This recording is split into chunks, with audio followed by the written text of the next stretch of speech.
everyone, and welcome to episode 55 of the Plug In Play podcast. I am your host, Henry, and my God, everything is on fire. It's been a terrible week for news in the gaming industry. We have Bluepoint Games being shut down out of the blue, some would say, and then Phil Spencer retiring very abruptly. Some would say maybe it wasn't actually retiring from Xbox, and new leadership from the AI branch being put in place. There's been a lot of other news, but we honestly had to pare it down because it's just been so crazy. Steam Next Fest has been going on. I've tried several demos from that. Come and see what's worth playing at Steam Next Fest, what's worth looking forward to, and I have initial impressions of Resident Evil Requiem. Of course, the new Resident Evil game. Everybody loves Resident Evil. It's like Fast and the Furious, but video games, pretty much. I'm about 66% of the way through the game. Well, why don't you check out my opinions on that, But, before we do that, we have the housekeeping, of course. Why don't you give us a good like, subscribe, rating, whatever the case is. We're on Spotify. We're on Apple Podcast. We're on Twitter or X. We're on TikTok, Instagram, YouTube, all under Plug In Play Pod 1. You leave us a comment there. You can be a part of the show. I'll read it out on the show. We can be friends. You can do the same thing by sending an email in at pluginplaypodcast1@gmail.com. And all that info is in the description for your ease, for your comfort. And while you're down there, if you like something I have to say, you don't like something I have to say, you can skip directly to it or past it. I have timestamps down there. That's a labor of love. I do it for you. And I think that's kind of the gist. That's our general housekeeping. Thank you for sticking with me through that. Just some general chatter. Friends, how's it been? I've had the cold, the flu. Honestly, it feels like the dang flu. You may be able to tell a little bit. I've had to postpone recording for quite some time.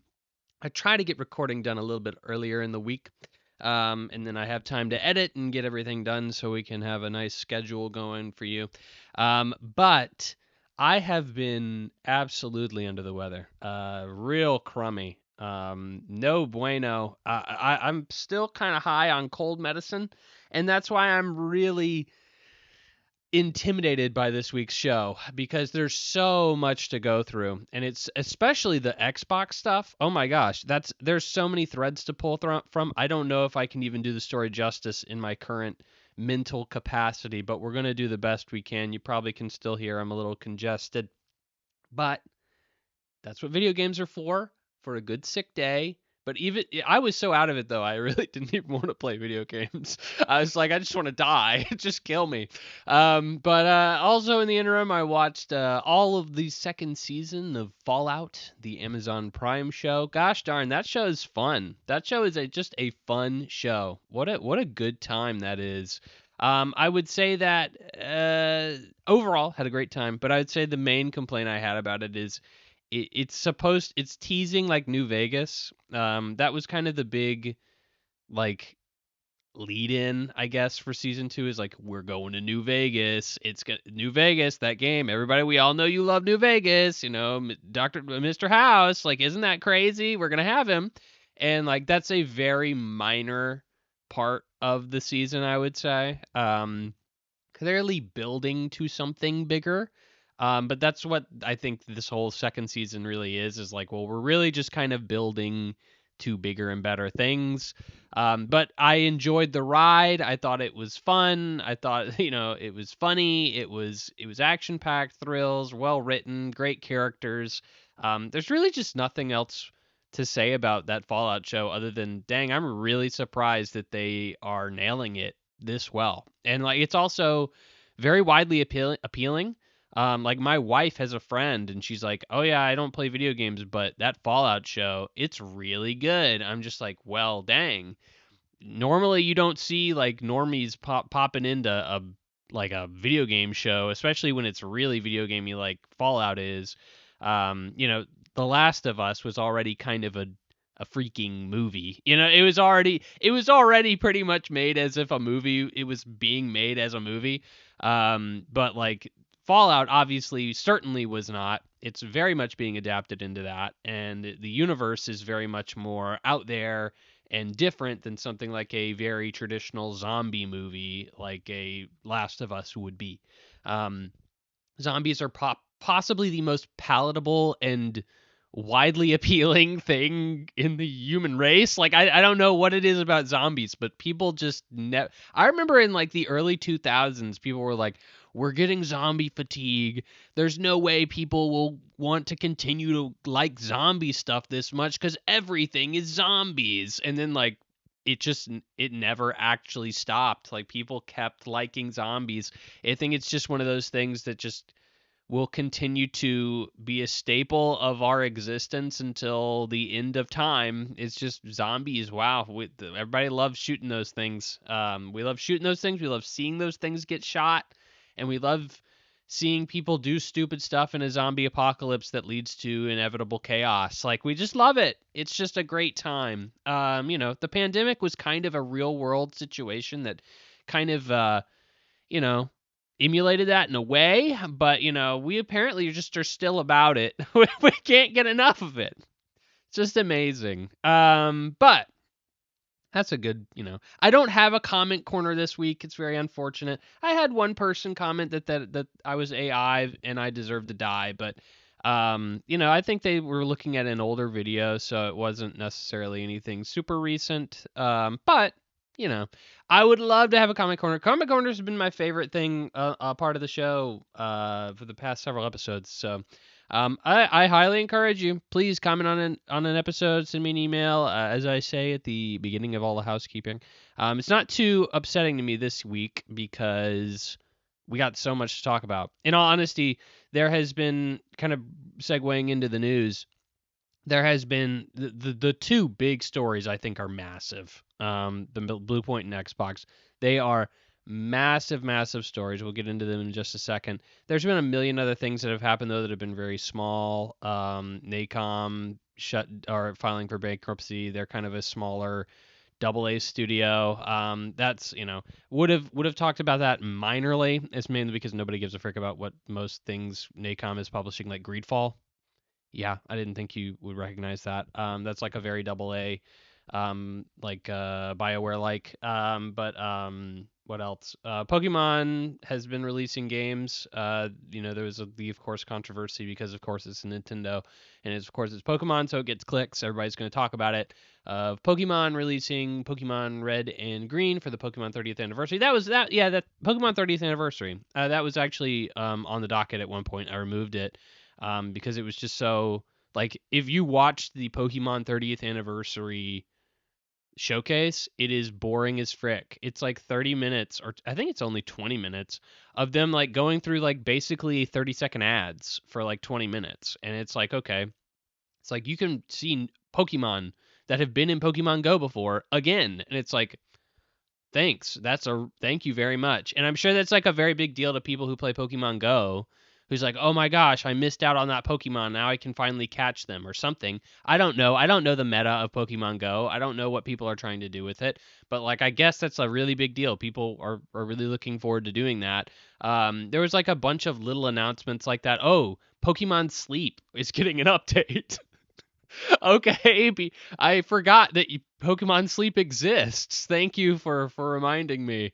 I think they actually make a good bit of money off of Pokemon Sleep too, which is like insanity to me. If you didn't know, Pokemon Sleep is literally like an alarm clock that just like it's like a sound of like Pikachu or something when you want to freaking wake up. I don't know. I've never used it. But it's a very minimal thing. It's just like, yeah, do you want Pokemon noises while you sleep? Perhaps. Well, we have the thing for you. If you were looking for that, we've got it. So that's cool. But really the big announcement there was also they had a freaking jukebox, a $70 jukebox that looks like a Game Boy, and you have to put in like a cartridge to play a song from like the Pokemon games, which is insanity to me. Oh my gosh. Like I get it. It's novel. That's fun. It's a fun, cute idea. Okay? I'm willing to admit that. $70? Come on.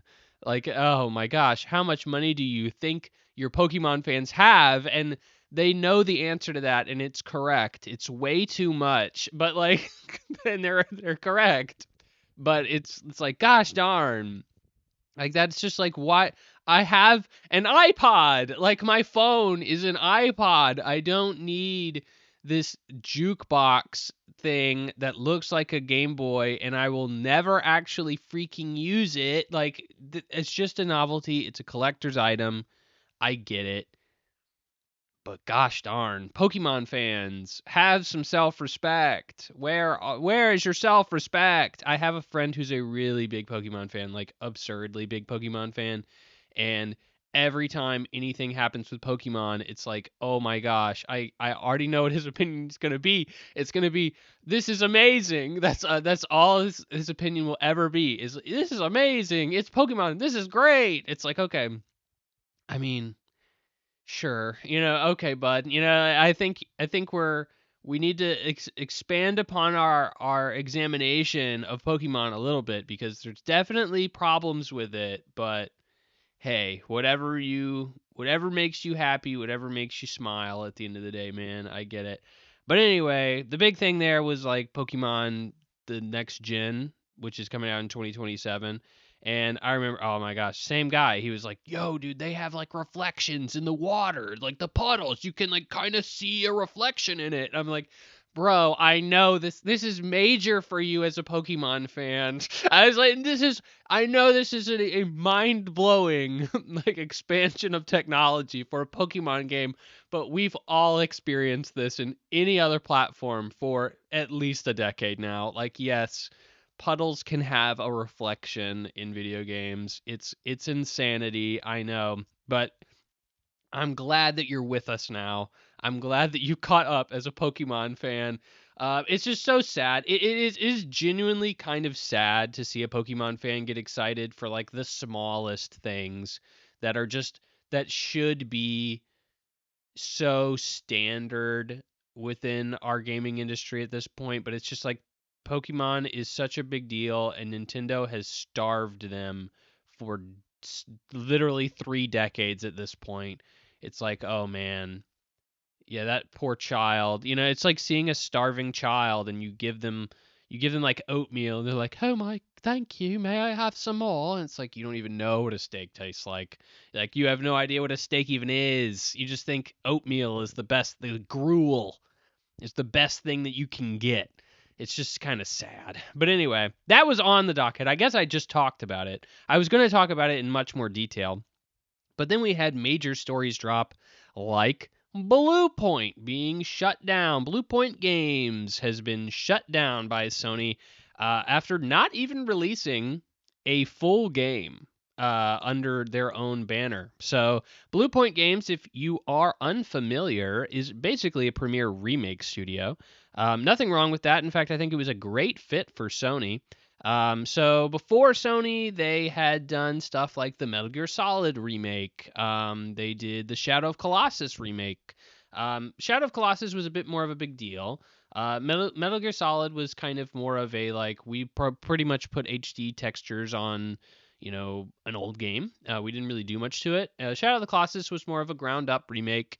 And then before the acquisition in 2020, they produced, or excuse me, 2021 they released the Demon Souls remake, obviously heavily partnered with Sony, because Sony owns that IP. So they put it out. It was a 91 on Metacritic. Very, very, very good game, right? And a lot of people were impressed by this game, and it looked great. I played it. I beat it. It's a great game. It's Demon Souls. It's Demon Souls again, but it's a very, very well done ground up remake. And then essentially they were, shut down. they were shut down as of like last week. So they never actually released any. They were acquired shortly after releasing the Demon Souls remake. So Very sad, obviously, because this was a studio that clearly could have been a remake studio. Sony has a lot of games in their back catalog that are considered classics, and these are games that could have just kind of been done in perpetuity. So essentially, what I would assume the strategy is like, okay, well, remake Siphon Filter. Okay, well, that's a PlayStation 1 game. It looks like garbage. Sure, that's a great idea. You remake Siphon Filter. It's easy money. It's a well-known IP. Probably nobody remembers it now, but whatever. I'm just throwing out a random IP that's considered classic from the old Sony days and PlayStation 1. So you remake Siphon Filter, and then that takes 2 or 3 years, whatever the case is, and then another 2 years, 2 or 3 years go by, and you're like, okay, well, now PlayStation 2 games are kind of retro. They need to be updated. And it's like, well, here's Jak and Daxter. Go remake Jak and Daxter. And it takes them 2 or 3 years to do that. And they come back and they say, okay, great. Now PlayStation 3 games are kind of considered rogue, or excuse me, vogue. Remake Ratchet and Clank, A Rift in Time, or a Crack in Time, or whatever the case is. It would basically be in perpetuity. You just keep remaking these old games as you go. That just seems like the obvious usage for the studio, right? And that's not seemingly what happened with Bluepoint at all after being acquired. So, fortunately, a couple of days ago, so it's been kind of all over the place with the news on this. Originally, there was a guy on Twitter who kind of came out with most of these rumors and most information. He came out with a big tweet. It went viral, of course, and he was not a very well-known source of information, and so I was considering it rumor up until this point. I wasn't actually going to talk about it at all. And then Jason Schreier, of course, picked up on it and wrote a story about it and more or less collaborated all of what he said. Most of at least, the vast majority. And then this guy has gone dark. He deleted his account. He renamed it. I don't know. It's hard to find his original source. Essentially, he just went around LinkedIn and just messaged people who had Bluepoint in their bio and then just asked them what the heck happened. Which is, hey, that's journalism, right? But point is now we have an actual journalist who's actually got the scoop, right? A verifiable source, right? So I love a good story time, don't you? Let's hear the story of Bluepoint Games. What happened after Sony acquired them? So this was not anything new, right? We knew these things. So what happened first was they were essentially made a support studio. So they were asked to help Sony Santa Monica with God of War. And after of which, when they were done with that, they said, we want to work on our own game. We want a new game, not necessarily a remake. We want an original IP that we can work on, like a new thing from the ground up that we would make doesn't have bare bones framework, right? So, what did Sony say? Well, Sony said, "Hey, cool. We really want a bunch of live service games, all right? So, you need to be working on a live service game." And they said, "Okay, cool. We just worked on God of War. We'll make a God of War live service game." And this was going to be an Atreus spinoff, which we all knew Atreus was going to get his own spinoff at some point. Kind of surprises me that Bluepoint would be given to them, and it would be like a live service game, but it is what it is. So it would be Atreus, and he falls into Hades, or the underworld, and it's basically his trials of going through that. I even look at that immediately and I say that seems like an interesting thing to make an ongoing live service game. Maybe you can make it work, but I just look at that and I say that just doesn't seem like something you would want in perpetuity. It feels like that is a finite single player experience to me. Again, maybe they had a different idea. And then I also don't know how you incorporate kind of multiplayer into that. Most live service games have multiplayer elements in some way, shape, or form. It's a big hook for a lot of people. So there was supposed to be a multiplayer element to that in some way. I can't imagine what it would be, but sure. I mean, again, I didn't see it. This was apparently not so good. So this was a studio that did not have a lot of design experience. They had a lot of art experience. They had a lot of other expertise that kind of trended well with making a game that already had a lot of design framework in place, like a remake. So essentially, this caused a lot of strife amongst the studio internally. Morale dipped, and eventually they were kind of waiting for Sony Santa Monica staff to come over and help. So I think, according to the original leaker, they were waiting for a director specifically to help like herald the game, and that kind of seems ridiculous in my opinion. But Jason Schreier does not corroborate that specific piece of information, but essentially they were waiting for Sony Santa Monica staff to help support the game, and they continued working on it until 2025, and they basically decided this is not going to work out. And this is not surprising at all, because even somebody like Naughty Dog was a studio that was working on a live service game, and they eventually decided, oh, there's no way we can support this. Likely because a live service game takes a lot of time and a lot of studio involvement. So like Naughty Dog would have had to basically had a team 100% devoted to this Last of Us live service game until the end of time. And that was probably something they didn't want to have to commit to.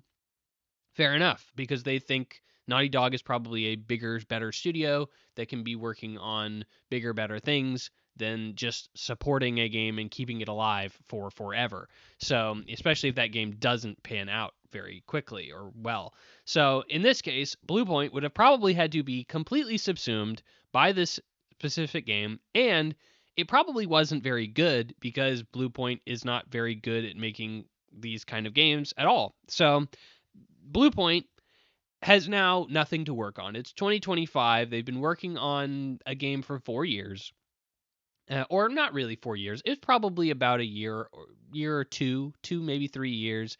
I don't know. I can't remember exactly when the God of War game that they were working on wrapped. But essentially, for a few years, they've been working on this live service game. So now they have nothing. They must now find a new game to work on. So they say, hey, we did the Demon Souls remake and it did really, really well. And it just kind of seems obvious, right? People are clamoring for this next game. It's called Bloodborne. Bloodborne remake. Well, if you've ever heard of anybody talking about remakes they want, it's always Bloodborne, and that's because Bloodborne is kind of known for having a lot of technical issues, frame rate drops, and stuff like that. I didn't give a frick about this one. I played Bloodborne, but there are so many snobs out there who are like, "Yo, you have to remake Bloodborne. It's unplayable in its current state. You can't play Bloodborne when there's frame rate drops." Blah blah blah blah blah.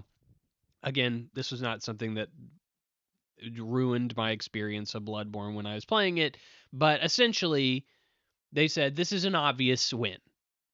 Demon Souls remake got 91, sold 1.5 million copies.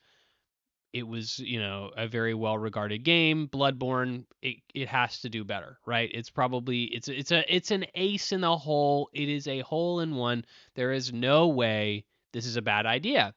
And Sony said, "Look, the numbers make sense. I think, we would love for you to do it. However, here's the big controversy. From Software says you can't make this game. Miyazaki specifically comes down from on high, who, if you aren't familiar, the director of Bloodborne, director of, basically all of the big Souls games, Dark Souls, Demon Souls, Elden Ring, all of them. He's the god behind all of the big FromSoft games. And so he says, look, this is my baby. I don't want anybody touching it. And if you give it to somebody else, I'll be pissed. And Sony essentially says, look, we don't want to burn a bridge. We don't want to burn a bridge with Miyazaki. He's far too busy to work on it right now. And, because he's a successful mother effer pumping out 1 million different games. And, it's not really worth his time to go back and work on a Bloodborne remake when he could be doing something else. So he's saying he doesn't want anybody else to touch it. And we are going to honor that. And so you cannot work on Bloodborne. So this has been a big to-do amongst everybody, basically saying, like, I can't believe, why? And it really just does come down to this dude is a big deal. And, like, Sony owns Bloodborne. Like, they own 2 of their games. They own Demon Souls and they own Bloodborne. And I think Demon Souls was kind of an initial first step for a lot of that particular franchise, the Souls series. And it's not as soft of a spot, I guess. There's a little bit more of there's a lot of less people care about Demon Souls, I guess. And I guess Miyazaki kind of falls into that bucket. Bloodborne, I guess he has a lot more of a soft spot too. So when you have Miyazaki come down from on high and say, if you piss me off, I am less likely to work with you in the future. I mean, it's very interesting because when I'm looking at it from a high level perspective, Sony owns a large portion of From Software. They own the parent company of From Software, which is Kodakawa. They have about a 33% stake in Kodakawa or something like that, a very large share. So they have a very large say in From Software's business activity. Not a complete say, but a very large say. So they just feel that Miyazaki is that important of a guy that they don't want to piss him off. And that's a lot of relationships, especially in Japanese business. It's a lot of that. And I respect that. But it is very interesting that it's just like, yeah, it's just remaking it. It's not like they're making a sequel. They're just gonna basically touch it up. They're gonna, put a new coat of paint on it and try to make it work a little bit better. They're not really gonna change that much. They're just really gonna kind of, make it a more well-refined experience. And even then Miyazaki's like, no, you can't do that. And I think that is where I see this as being a little silly, obviously. But I get it. It is what it is. It's his baby. It is what it is. I think people have constantly been pining for this Bloodborne remake, constantly been saying, why, where is it? Obviously you should do this. And this is why. It's Miyazaki. Essentially is the not direct answer, but more or less implication that we're getting from multiple sources. This has apparently been from everything that's come out after this particular release is like everybody's like, oh yeah, this was an open secret. Like everybody in the gaming industry kind of knew that. Is that, Miyazaki doesn't want him to do Bloodborne remake. Everybody wants it, but just nobody it's Miyazaki's fault essentially. But it's auteurs. What are you going to do? So anyways, they've been told, no, you cannot do the obvious thing for you to do. So they say, okay. How about we do another update to Shadow of the Colossus? That one was all right? And they say, no, we don't want that. So this already seems weird just from surface level because they've already done Shadow of the Colossus already. So like that's a really weird thing to pitch, right? Is let's do Shadow of the Colossus again. I know we already did that, but let's do it again. Okay, interesting perspective. So obviously that sounds crazy. If you go by the original leakers info, what they were essentially pitching was not only remaking it again, but they were going to add like another 50% content. So they were going to add like if you haven't played Shadow of the Colossus, it's essentially a boss rush game. There's like 12 or 13, I can't remember, colossi, which are just basically boss fights. And they were like, well, we'll add like 5 new bosses and then 2 bosses that never actually made it into the full game that were conceptualized but never made it in. And so essentially you're getting like a sequel. It's more or less a Shadow of Colossus 1.5, right? And so that sounds a lot more interesting to me when you put it like that. That is not what Jason Schreier puts in his article, so I am not going to say that that is exactly what the case was.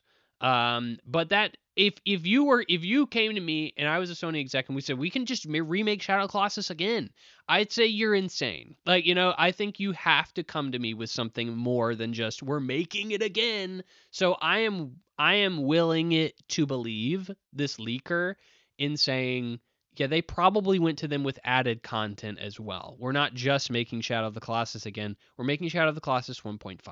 Okay. So that got shot down. So they said, look, we really want to still make our own new game. And this is directly reported from Jason Schreier that the studios still very much wanted to make their own game. So they said, hey, how about a Ghost of Tsushima spinoff? This was immediately shot down by Sony as well. The reference that they have in this article is that more people from the other studios would have to come and help with this. So you can't just say, oh yeah, do whatever the frick you want. Like, they would have to have Sucker Punch staff come and essentially advise and assist with the development of this Ghost of Tsushima spinoff. And that makes sense to try and keep it kind of in line with what the standards are and how things are supposed to work and, the mentality behind development. It all kind of, that makes sense to me. But, the studios were very busy. Specifically, obviously, this would be Sucker Punch. And according to the article, they were under a lot of pressure financially to perform. So they really couldn't, allow a lot of staff to go running around at other people's jobs because they need their help, keeping them alive. So that was shot down. Also, Ghost of Tsushima is something that Sucker Punch has kind of said that they have, nobody's going to be working on it but them. According to this, that was not an element in the decision, but hey. So Ghost of Tsushima spinoff shut down. So they're still trying to figure this out. They're making calls, and eventually this God of War trilogy was announced without Bluepoint's involvement. Obviously, just a couple of weeks ago, we had the big God of War trilogy being remade, but it was being remade at Sony Santa Monica Studios, not at Bluepoint, which at this point we've all kind of looked at as this remake studio because we've seen nothing else from them. And that's when the next week they were like, oh, frick. Like, this is not looking good. Like, why are they remaking a game from Sony's catalog without us? We're the remake studio. What? Nobody asked us about this? And they were shut down the next week. Yikes. So that's the story of Bluepoint. I think that there's a couple of really obvious elements here. When we go through, we splice through what's going on here. What the frick happened? There's a lot of weird... I mean, so I only stopped a couple of times throughout this story to really kind of give you a chance to be like, yeah, that doesn't make sense. I think I was trying to give you as an audience member, because I believe in you. I trust you. I think you're a smart person. You're listening to this podcast right now. You're a smart guy or woman. A really respectable woman that deserves equal rights to men. I think I have to say that. I think it's 2026. I think I'm required to say that, or else I'll be like lynched. But anyway, you are smart. You're smart. And you probably heard some of these things, and you probably said, what the frick? Like, why are they doing that? Why are they proposing that? That just doesn't sound smart. Like, isn't this a remake studio? Why are they saying they want to make their own game immediately after being bought by Sony? That's weird. That doesn't make sense. And then they're like, oh, well, the first thing we're going to pitch after the Bloodborne thing gets dropped is let's remake Shadow of the Colossus again. Do you not have faith that you can do anything else other than something you've already done? Why are you proposing another Shadow of the Colossus remake? A game that apparently, according to the leaker originally, did not sell enough to make money. It did not make money. I mean, I didn't buy Shadow of the Colossus remake. I had already played it. I didn't need it. It didn't seem like a big enough improvement, so I didn't buy it. A Ghost of Tsushima spinoff? Why are we proposing another new IP? You're the remake studio. So I feel like if you're a smart, intelligent listener, which I know you are, that I think you start looking at this and you start kind of clicking some things into place and you say, oh, Bluepoint was not being really utilized in the way I expected them to be utilized. Obviously, as a support studio, when they first got brought on, fine, whatever. It is what it is. They probably would be a decent support studio. So that's fine. I don't mind that. Immediately being put on a live service game, that's clear Sony mismanagement. Okay, clear Sony mismanagement. But it was Bluepoint who said, we want to work on our own IP. Okay? We want to go off and do our own thing immediately after being released from Sony, from being a support studio. They said, we really want to be making our own thing. Okay, so that is step one. Bluepoint is given autonomy, and they say, we want to do our own IP. Okay, cool. You're the remake studio. Why are you asking to do your own IP? I already, if I was at Sony, this is, if I was at Sony, I'd say we bought you to make remakes, and admittedly, you don't have to buy this studio and say you can only make remakes because truly they can obviously make their own games. But like I said, this was a studio that wasn't known for their design chops. It was known for being able to make remakes, right? So it had mainly talent kind of focused around that, not building up something like a design focus, like a new thing. So I would already be looking at Sony as Sony, and I would be like, I don't know about this. Like this just doesn't seem right. But leadership at the time, I guarantee you started salivating a little bit, and they said, ooh, new IP. Well, you can be a part of our live service initiative. We just so happen to be pushing a lot of live service games right now, and you can start making your own new IP as a live service game. So in that case, I kind of see everybody getting what they want. They have, Bluepoint's been itching to make their own game. Sony says, cool, we will help you make this new game, but it's got to be live service. So sure, that kills morale, but it is what it is. From what I understand, this did not lead to massive turnover or anything like that. It just basically made people say, I really don't want to do this. And I get it. But like this was kind of a bargain with the devil, a deal with the devil, if you really want to say it like that. You get to make your own IP, but it's got to be a live service game. Like it sucks, but like it is what it is, and they're the boss, right? So like you can't really say anything about that. So at this point, I really see two people who are at fault. Obviously, Sony trying to force Bluepoint to make a live service game, right? But then you also have Bluepoint who's saying we want to do something different, which is just weird, right? So you have that. Okay. That's already kind of a weird move in a lot of ways. So eventually the game gets shut down because of course it was going to get shut down. If Naughty Dog's live service game isn't making it to the storefront, yours sure as frick isn't. You can't do jack other than remake games, okay? So that doesn't get worked out. Fine. So they go to do Bloodborne. That's the obvious win for them. They get effed. They get absolutely screwed over. Miyazaki's like, no, you cannot do that. Okay? I would say as Sony, sure, great, you guys. We knew that you would do a great Bloodborne remake. We have sure faith that that would have been the case. But we can't do it. We need something else from you guys. At this point, I would say FromSoft needs to come back with a surefire banger. They have so many other games from Sony's catalog to pull from. They now have full access, because at this point, they had not made a remake with Sony without being bought by them. So, like, they've never made a game under Sony's banner before. So they now have access to all of Sony's IP. And they go with Shadow of the Colossus. a game that they have already remade. And they say, we would love to do Shadow of the Colossus again. What? Like, you have so many other games that you can choose from, and your big swing is we want to make the same game again. If I was Sony, I would start looking around and being like,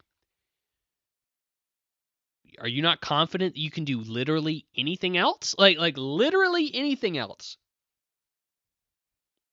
Because that seems like you are not very like confident in basically doing anything that you've already done, right? And then they say, okay, fine. We won't do a remake. We'll do another new IP. Bro, we just had this conversation. We bought you to be the remake studio. We bought you to be the remake studio, and you want to do another new game? Because that worked out real well with that God of War IP. Obviously, this is me talking as Sony. I'm saying as if I was an exec. Because obviously that God of War IP was never going to work out because it was a live service game, so duh. But I think it really clearly made Sony lose faith in them that they couldn't produce. But I think majority of Sony's studios have not been able to produce on live service games, so I think that's a little unfair. So let's assume that maybe Sony didn't do that. But I would, based on the way this went, is they were immediately shut down after that. So I think it probably did. So then they get shut down. So what I hear is a studio that basically is pitching me a bunch of games that I don't know why they pitched those games, the remakes specifically. The only other game that I can see them remaking is Bloodborne. If I'm a Sony exec, the only other game that I know that they're going to want to remake is Bloodborne, and Bloodborne's off the table. The only other game that they seem to be pitching me right now is Shadow of the Colossus, a game that they've already remade, which is just silly, or a new IP, which we don't think that they have the talent to do. Shut them down. I think that is... So I understand the thought process from Sony. I think Bluepoint clearly, like, what the frick are you doing? Like, what are you doing? This is you're heavily pushing making new IP, and you're also heavily pushing these remakes that are obviously going to get shut down. Now, at that time, of course, they didn't know Bloodborne was going to get shut down. But, like, Shadow of the Colossus, again? No, obviously. Obviously. Even with the updates, I think it was an obvious no. Apparently, the original Shadow of the Colossus remake did not do well. Obvious no. So, what I see here is Bluepoint was kind of flailing. Bluepoint clearly was not leaning into their own strengths, which is silly, right? It's just silly. And then what I would also then fold back on is, what the frick is Sony doing not proposing a God of War trilogy remake to Bluepoint?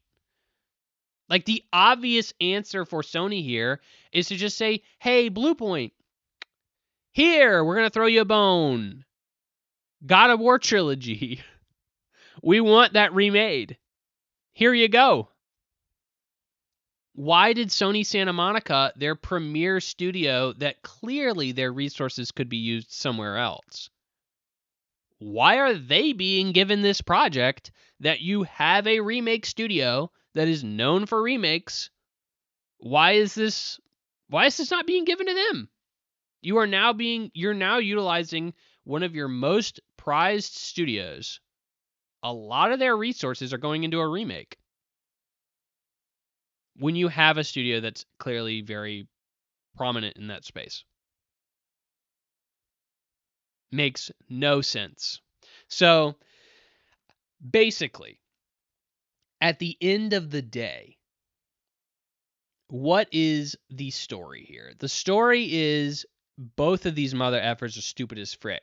I think is the real crowning jewel moment that we have to really hone in on is Sony effed up with Bluepoint in multiple regards. I say giving them a live service game was stupid as frick. Obviously dumb move. And then not proposing a freaking remake for them when they're floundering and trying to find a new job and giving it to one of your big studios. Yeah, also stupid. Also a dumb move. Bluepoint on the opposite end of the coin. Yeah, stupid to just immediately be like, "Yeah, I want to work on new IP" when you're the remake studio. Yeah, probably a bad move. Oh, proposing Shadow of the Colossus as the remake that's going to, keep them going after Bloodborne got shot down. Yeah, probably a bad move. Probably a bad move. I still think that Bloodborne.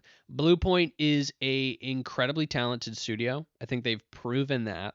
I think that they're just really good at specifically remaking games, and that's so. I guess they clearly wanted to be more than that. They wanted to kind of flex their muscles as a creative and show off. Yeah, we can play with the big boys too. We're not just somebody who's like, you know, taking somebody else's work and just kind of polishing it up and putting it out. I really never looked at Bluepoint like that though. Like I really did respect Bluepoint as a port house, more or less, like as a very glorified port house. I think Demon Souls cemented them as a studio that has a lot of talent and can make really good products. Not just these glorified HD remakes, like they can really make something quite good. And I don't know why they weren't treated that way. I don't know why I don't know why they felt like they needed to step outside of that box either though, right? Like I mean, and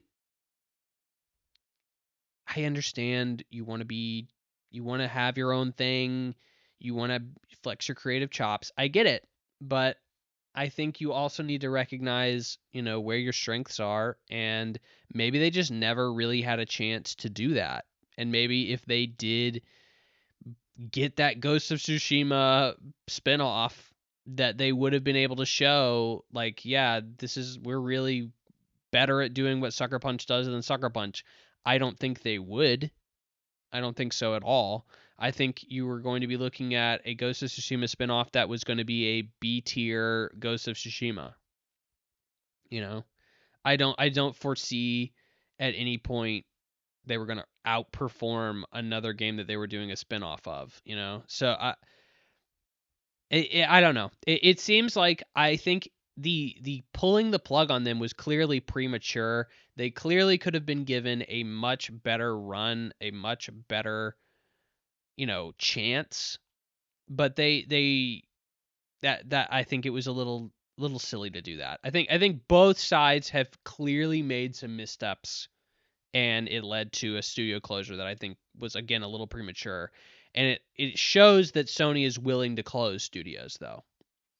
So willing to close promising studios as well. So I would start looking around with my head on a swivel at Sony, and I'd say, "Oh, am I a studio that maybe could be a problem? Like, am I a problem child? Am I not doing what I'm supposed to be doing? Because Sony will kill us. They will have some heads roll, and that's really unfortunate. Because I think a lot of Sony's studios seem to be doing pretty well, but I think there's a couple of them out there, Bend, Media Molecule, that could be on the chopping block. Could be a problem. But I don't know. I don't know that for sure. But I think again, Sony is making some really questionable decisions, and I would expect that to continue in a way, unfortunately. Speaking of making unfortunate decisions, these are the result, and our next story is the result of many, many, many, many, many poor decisions in a row. So, in what I would consider to be the top story of the week, in fact, insanity, in my opinion. Phil Spencer of Xbox retires, Sarah Bond resigns, and Asha Sharma will be the new CEO of Microsoft Gaming, with Matt Booty promoted to Chief Content Officer. Wow.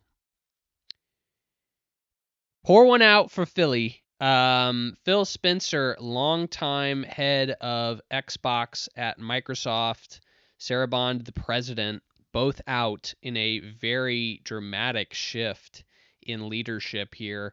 This is it. This was some. I've honestly been. I'm interested to see where this conversation goes with on this podcast, because there's so many threads. There's so many threads to go down here. There's so many angles to attack this from in terms of conversation. And I've obviously got the freaking flu. I'm high on freaking cough medicine. And I'm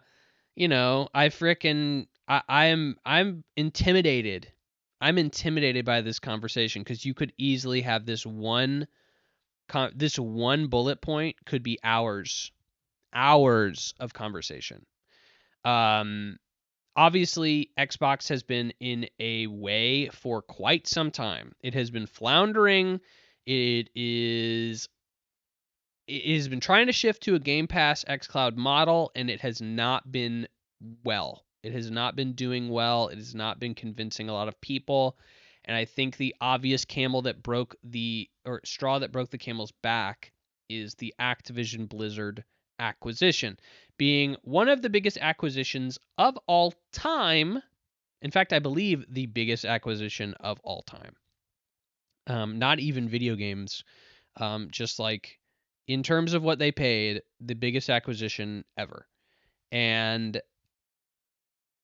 yeah, that got that got governments to look at them and say, hey, what the frick? Like, you kind of seem like a monopoly over there. Maybe you shouldn't be buying such a massive company when you're already a massive company. And it took them a long time, many years, a lot of scrutiny legally to get that passed. I think it took them a lot longer than they thought. It took them a lot more money than they thought. And it got, Satya Nadella, the CEO of Microsoft, to start looking at them and saying, what the frick are you doing over there, spending all my money and getting me in all this legal trouble? You better be making me some real good cash, making me some moolah. And essentially, that was not happening. Call of Duty was acquired. It was supposed to increase Game Pass numbers substantially, and I do not believe it happened, which is crazy, right? You would think that would be obvious. The biggest game in the world, the highest selling game every year. And of course, this year, not the case. Call of Duty was outsold by Battlefield, which is a first in a very, very long time. This year's Call of Duty was considered a complete and utter failure. So not a good look. Obviously, Xbox Studios have been producing lukewarm game after lukewarm game. None of their games have necessarily, well, I say none of. Some of their games have absolutely flopped significantly. But none of their games have been massive successes, I suppose, is the best way to phrase that. So not looking good. It just has not been looking good over at Xbox. Now we have these massive price increases to Game Pass, something that was originally such a good deal, so wonderful for consumers. I've been a massive champion of in the past years. obviously not as much anymore. The price on Xbox Game Pass has gone up so high it is hard to recommend to anyone anymore. So they've also tried killing off their Xbox consoles. Obviously, they still have a box in the works, but for the next generation, but nobody wants to buy those things right now. It is hard to convince any consumer to get in on this because they are clearly abandoning it. Why would you buy a bunch of Xbox stuff right now when this platform is clearly dissolving? It's clearly dying, and they've stated as much. It's been a clear and utter failure on Phil Spencer's part. It is obvious that this was coming. I am surprised that it took this long. I'm surprised it took this long. And it's so odd too, right? Because Phil Spencer has always been seen as this incredibly charming, incredibly charismatic gamer's gamer. And that seems to be the general consensus I'm hearing from everybody who I've heard interviews from him, anything, is like, oh, dude, Phil Spencer's great. He's such a wonderful guy. Love him. What a charismatic guy. He's a real gamer. He's not just some guy who's up there talking PR nonsense. He's a real gamer. And oh man, I just respect him so much. And bro, if that is fair, I mean, I believe it. And he really does come across as very charming, very charismatic, and a gamer. But I hate what this means. Is I think everybody is now looking at Phil Spencer and saying gamers should not run a business. They clearly are incapable of running a business. You need a businessman to run a business. And I think it's very obvious that we will get better stuff as a gamer if you have a gamer who's making decisions for gamers, right? That should make the most sense, right? If you have some dude who's like, well, we just need to milk gamers for every dollar they're worth, that's when I think you're going to get into a point of that's a problem for gamers, right? And that's what a businessman is going to do. Obviously, Phil was never our friend. He was always trying to get money from us. But it's undeniable that Game Pass was a step in the right direction in terms of consumer. Obviously not anymore that the price is uptick to frick, but at the time I saw Game Pass as a huge win for gamers everywhere. That was an initial Game Pass thing. Absolutely is a major win for gamers everywhere. Xbox X Cloud, I think, is, gaming everywhere. Again, a major step in the right direction for gamers everywhere. I think you can't deny that having games available anywhere and everywhere is a great thing. Absolutely. And, I don't know how much I love these acquisitions that Xbox did. But Phil Spencer was very vocal, and it was very obvious to a detriment that he was very forgiving and very open to hey, you do whatever the frick you want. We want you to do whatever you think is a good game. We want you to make that. And that is crazy. And it's so funny too to hear gamers be like, yo, Phil Spencer should have stepped in and killed all this stuff.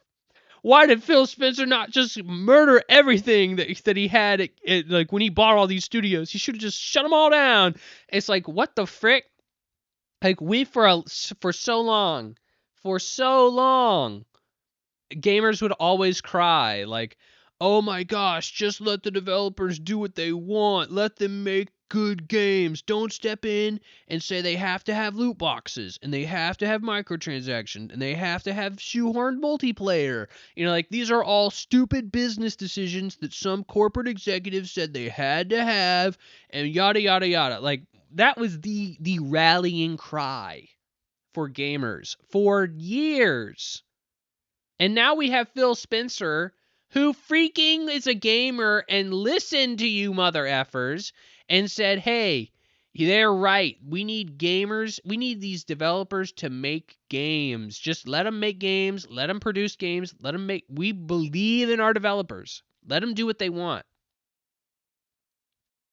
And then they produce garbage. And like what the frick was that game from Arcane, the vampire game? Like Blood something, Blood Fang. I don't even remember. But it was like a freaking 33 on Metacritic or something. Some abysmal score. Still think that is an absurdly low score. Did not deserve that score. Like that's a score for a game that like didn't even function correctly. I think that's a little beyond what that game was. It was just kind of broken. But anyway, that studio was like, well, when we got acquired by Microsoft, we were actually excited because we thought they were going to cancel this game. And Phil Spencer came in and said, no, like, I believe in you guys. You guys can keep doing it. And I was just like, bro, oh my gosh. Like, that's so sad. That's so sad that Phil Spencer is like this altruistic gamer. And he's just like, no, I believe in the developers. And the developers themselves are like, no, this game sucks. We need you to cancel it. Please, for the love of God, cancel it. And it's like, yeah, a businessman would have come in and listened and looked at it and said, hey, this game sucks. We have to cancel it. Like there's no way you can turn this around. We're canceling it. And it's so weird to see a world in which, yeah, a gamer who just believes in developers and just said, yeah, dude, freaking let it ride. Absolutely. Is the bad guy. Is the one who made the wrong choice. That's crazy. That is insanity to me. I can't believe that. And it's so sad, right? And so now we have an AI lead, a president of AI coming in and taking over. Oh man. So there you got it. You got your businesswoman. You got your businesswoman coming in, and she's going to be the one on top now. And she's going to be making the decisions, and she ain't no gamer. She absolutely ain't no gamer. We'll get that in a second.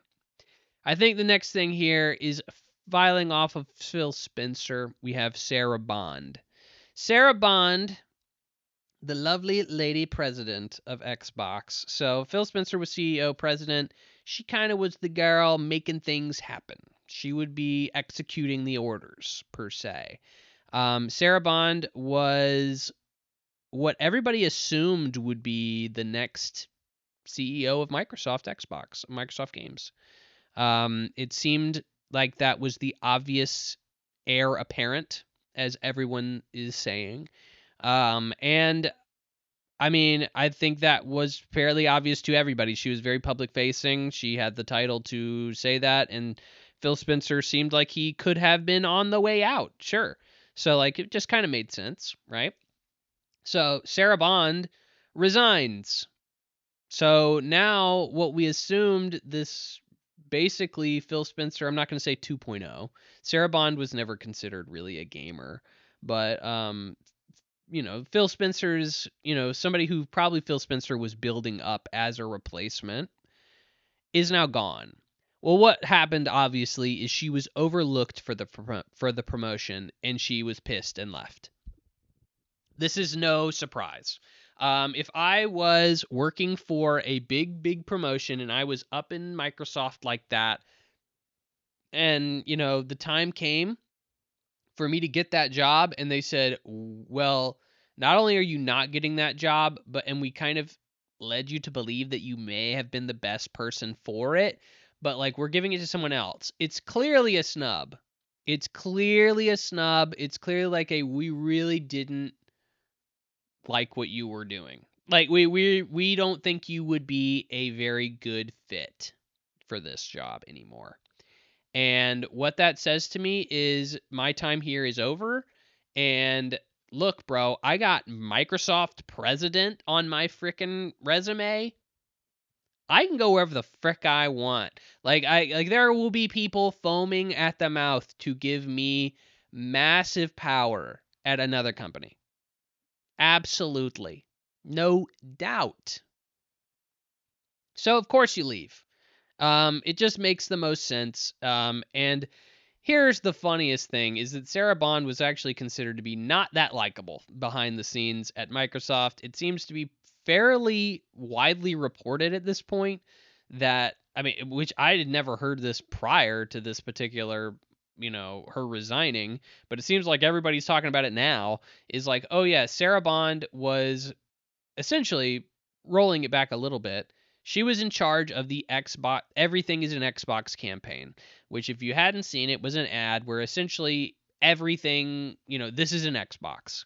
It would show a phone and it would say this is an Xbox, and it would show a TV and it would show this is an Xbox, and so on and so forth. Essentially signifying Xbox is not a console anymore. It's just a thing. It's you can have an Xbox. Everything is an Xbox. It's a platform. Xbox is now a platform. This apparently pissed off a lot of people inside Xbox. They did not like it. Bro, this was probably something that was signed off on. Sarah Bond seems to be taking a lot of the fall here. People pretty openly have said like, well, yeah, she was very difficult to work with. I think still, she must have been real freaking difficult to work with, because pretty much nobody thanks her for her service. I mean, like, it was a pretty, in my opinion, she was done dirty. Like, Phil Spencer is the only person who really says anything about her in their letters. So I read all their letters, by the way, and we'll be going through a little bit of them in a second. But like, every single person involved in this, had basically a public statement. So Matt Booty had a letter, Phil Spencer and Asha Sharma, and then Satya Nadella all had letters. None of them reference Sarah Bond except for Phil Spencer, who will obviously no longer be with the company. So he has nothing better to do than just throw her name in there and just say, yeah, thank you, Sarah, for all you've done. Matt Booty doesn't even say anything about Sarah. Like, woof. Like clearly her resignation was on bad terms, and like, everybody is throwing out, well, Sarah Bond, she effed up the Xbox Everything is Xbox, this is an Xbox campaign, and pissed everybody off. And I'm like, well, Phil Spencer probably signed off on that. Like, there were probably several approvals behind that whole thing. Maybe Sarah Bond was not very good at executing it, and maybe was difficult to work with when executing it. But like, I don't know. It does seem like Sarah Bond is taking the fall for a lot of this. She seems to be like the one everybody's pointing a gun at and is like, well, really, Sarah Bond, like, oh, what the frick, Sarah Bond, like that. I think seems a little bit silly. That she seems to be the boogeyman here, but at the same time, it seems like nobody really liked her. It seems like she did not have a very good relationship with most people in this organization for whatever reason. I've only heard the general terms of she was very difficult to work with, which, bro, in layman's terms, like, to me that means that girl was mean as frick. Like, that's what I hear when I hear, oh, well, I've heard she was difficult to work with. It's like, oh, well, this girl probably freaking pulled some people in a freaking closet and freaking punched them in the stomach or something. Like, that's kind of like where probably started berating them with like slurs or something like that. Like, that's kind of where my mind goes when I hear somebody say that, because otherwise, there's probably more direct ways to say, like, well, yeah, she was just kind of annoying or something like that, difficult to work with. Yeesh, that's some HR violation bullcrap right there, in code. Difficult to work with. But yeah, I mean, I think Sarah Bond is definitely the one who kind of comes off as like the getting the real short end of the stick in this situation. Greg Miller of Kind of Funny also reported that this was not planned.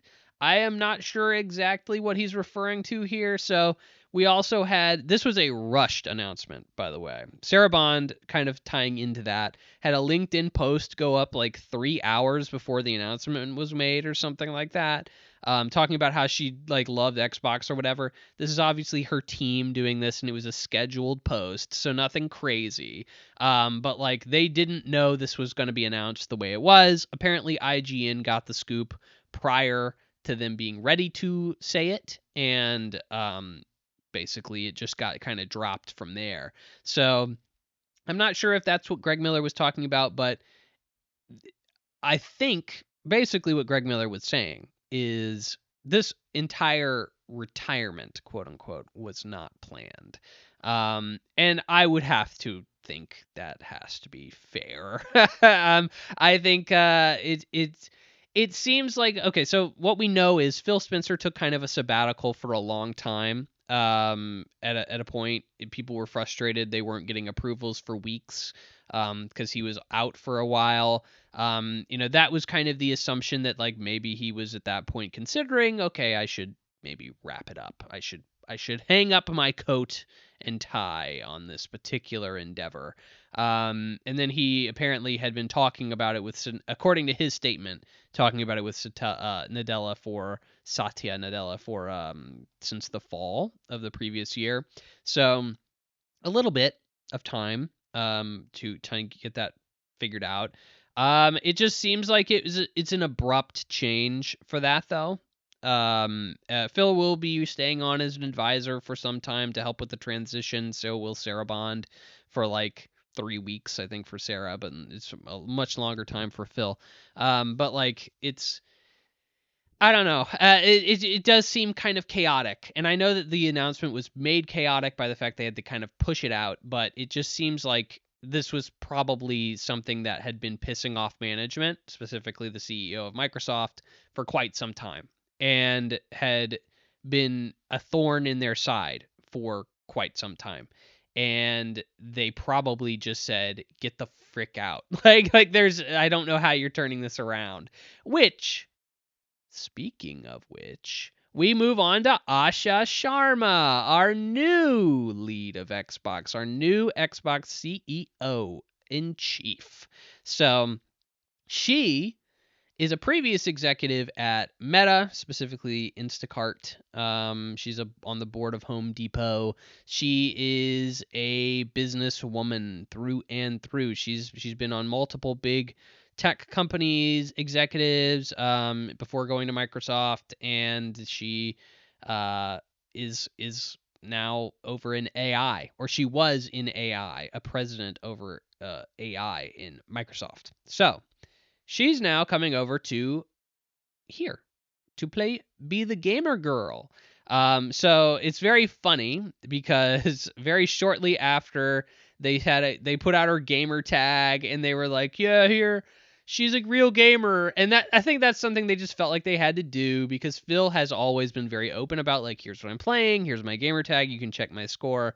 And then Asha comes out and she's like, yeah, I'll play Borderlands 2. And it's like they got some intern to play Borderlands 2 for like 20 minutes and got an achievement and then put it down for the day. Like that's kind of what we're dealing with here. So that was a little minor controversy when she first came in. But yes, so she is coming in from AI. Oh, the wonders of AI. Microsoft is obviously heavily invested in AI, massively invested in AI, and they are obviously going to try to be pushing that across all of their units. I would assume already Microsoft Xbox had been using AI to help develop games. Maybe not most of the recent ones that have come out, but like I think any game probably from here on out had a touch of AI in it at some point. It just makes the most sense. Why wouldn't they? Like they're pushing it so hard at Microsoft. They have to. They have to be pushing it across all their orgs. It just makes the most sense to me. So in her letter to her commitment to Xbox, what she plans to do, she had many things to say, and I'm not going to say most of them, because most of them are just clear corporate spiel, schlock, garbage. This is her just saying what she feels like she has to say. She says she's going to commit to the Xbox brand. She says the box itself is important. The console itself will live on. And maybe that's them saying, hey, maybe Game Pass was a bad idea. We're maybe going back and forth on that a little bit internally. Possibly. I don't know. But that's some of the things she said. The main thing that stood out to me is that she would say that she's not going to make AI slop, but she will be connecting AI into games. So AI slop is very different than AI. I think I've gone on record on this podcast saying, look, AI in terms of a creative capacity is not all bad. It is certainly not as good as human-made art, and that is something that Miss Asha asserts as well, is that humans make the best art. It is very surprising to hear her say this, but she does say it. So it's very surprisingly. And she says, no AI slop. Well, that is very subjective. What is AI slop? The fact that she even admits that there is such thing as slop in AI is very surprising, because Satya Nadella has been on record as saying that he does not believe that AI is slop. He doesn't like that term. He thinks it's not accurate to what AI does, and that AI is better than that. I don't know. He's very bullish, very, very, very bullish on AI.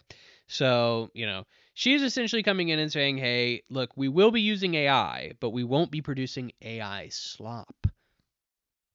Okay. So I believe that is what I'm going to say. They will not be pushing out something that looks like Will Smith eating spaghetti. Okay.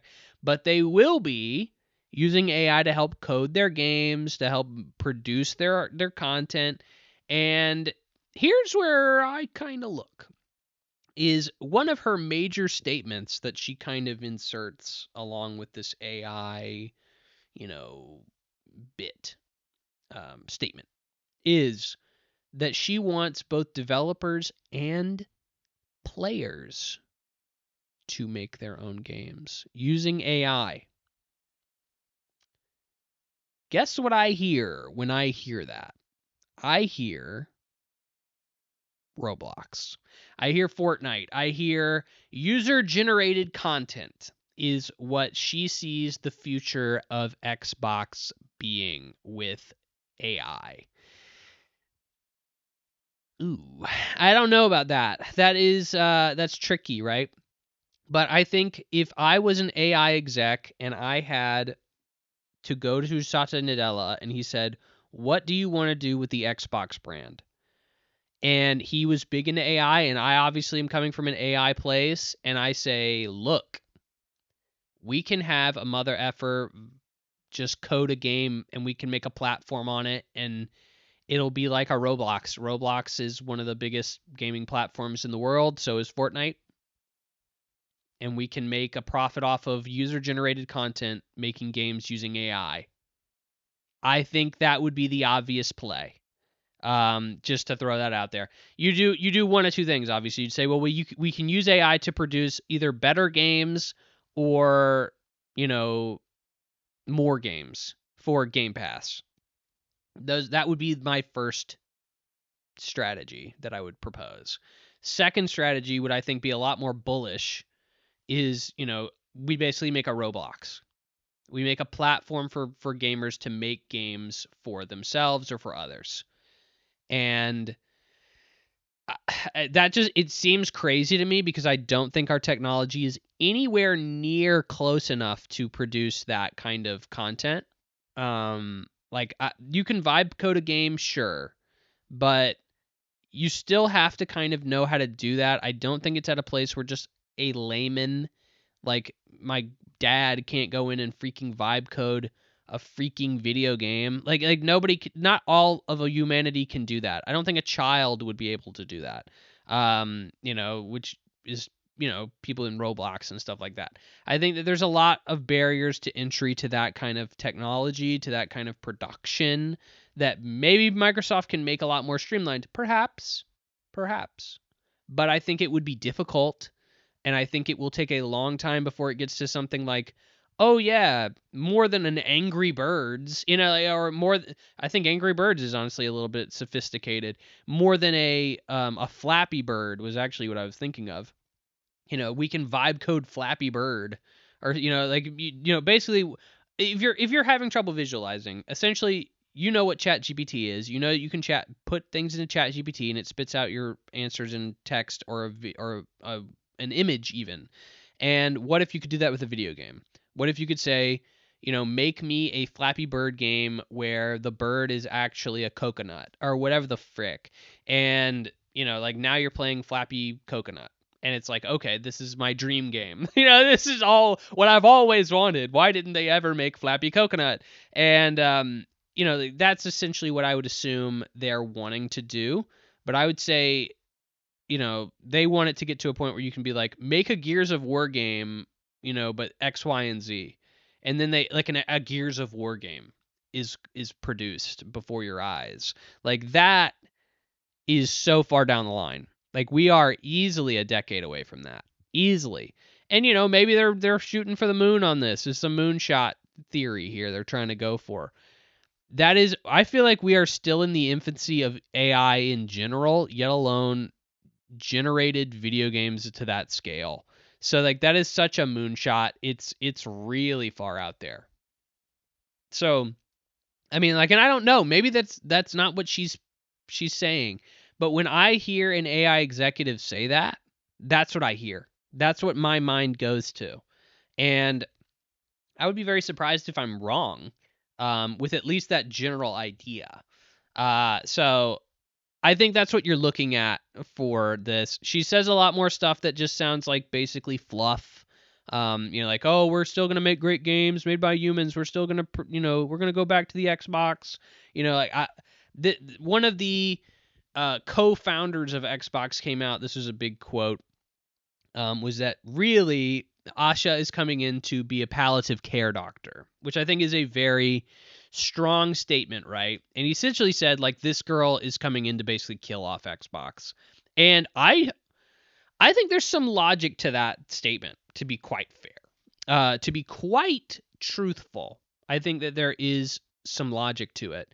I think, what is Xbox really doing to benefit Microsoft?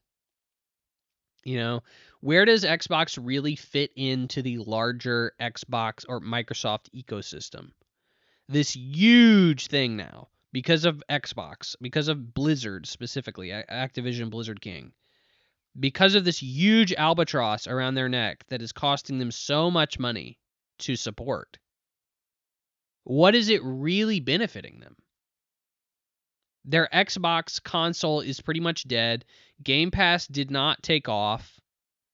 So you have two routes here, or three really. You try to make Game Pass work, which it clearly isn't going to at this point. It's struggling to survive. I mean, it's making money, but nowhere near as much as they want it to. You try to bring back the console, but you are now at such an uphill battle for that. Oh my gosh. How are you going to make it through that? To convince people to come back to the Xbox after you basically just spent a decade or, half a decade trying to convince them to essentially leave it. This is a dead brand. This is a dead platform. You don't need to be invested in this platform. Don't be. Go buy a PlayStation. Go get a PC. That's what we prefer you to do. That to me, I think is a real uphill battle that you really have to invest in and you really have to commit to even get a monicum of your support back, so you can try to go the route of a PlayStation or a Nintendo where you're getting 30% of every transaction that comes through your store, that kind of recurring revenue.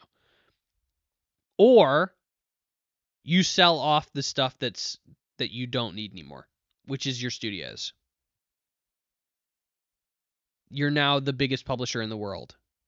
and you have some of the most expensive studios in the world under your head, under your branch. Well, you get rid of them, you know? Well, you have a bunch of studios that suck. We'll get rid of them. You have a bunch of studios that aren't acting right. We get rid of them. You know, like, I think that's the palliative care I think I would see. And then once you get rid of all of these studios for Xbox, well, what do you have? You know, if you get rid of an Activision Blizzard, if you get rid of a Bethesda, if you get rid of all these other guys, you know, you boil it down to what Xbox was before they started acquiring all of these massive studios. What do you have? Well, you have a studio that'll make a Halo and a studio that'll make a Gears and yada yada yada, like it used to be. You know, very few games. And then, okay, well, now you don't really have an incentive to make Game Pass work. And you really don't have a very large incentive to make a console work, really. Because what's going to bring people back to your console? Exclusives. And now you don't have exclusives. I think Xbox has really put themselves in a rock and a hard place situation that makes it really hard to think of any way to make this work. Like, you know, so when you put it like that, yeah, why would you bring anybody in other than just to kill it? Just wind it down. But at that point, why even have a palliative care, you know? Just freaking kill it. Sell everything off for pieces and say it's over. I mean, it sucks. You'll lose a lot of goodwill, but like, what are you losing goodwill for? A dead brand? Like, are people going to stop using Microsoft 365 or freaking Windows operating system because they were pissed off at Xbox? Probably not. They kind of have a monopoly on that, you know? It's their one and only consumer-facing brand, really, and I mean, maybe that makes Xbox, or maybe that makes Microsoft have a good, like, public face, but I don't know if they need that. It's not like Google has that, you know? Google doesn't have a major, I mean, I guess technically Google, the search engine, would be their public-facing brand, but, like, I mean, I don't even think that would really be considered that. So, I don't know. It seems like that's a possibility, right? It seems like that's a possibility. I'm willing to see where she goes. It very much seems like, and she's even said, the plan's the plan until it's not. That was also something that she's come out in interviews and said. So essentially stating, look, we are still trying to figure this out. We still don't really know what we're going to do, and we're going to be playing it by ear and trying to figure out what to do. I would be very scared. I would be very scared if I was living in Microsoft right now. If I was in Microsoft land, that would be a scary place to be because it's you don't know what's happening. You don't know what's happening. It's easy to kind of say like I think. There is no way to really know. All I can say is there will be a big AI push. Obviously, Satya Nadella is a big AI believer, and he obviously just put a huge AI believer in charge because she just came from AI. So, guess what? This is good. You're going to see a lot of AI in Microsoft games, or at least in products from them on their gaming sphere. No duh. So, I mean, this is a massive shakeup. It's a massive shakeup. I mean, like, this is, I think, really the culmination of what we all foresaw happening over the past, literally since Phil Spencer took charge. And it sucks. And I said this earlier, and I will say it again. It sucks that Phil Spencer is a gamer, and he made moves for gamers, and they didn't pan out. They didn't pan out. They ended up being the wrong moves, and it's really easy to look back now and say, like, yeah, dude, you shouldn't have done that. That was stupid.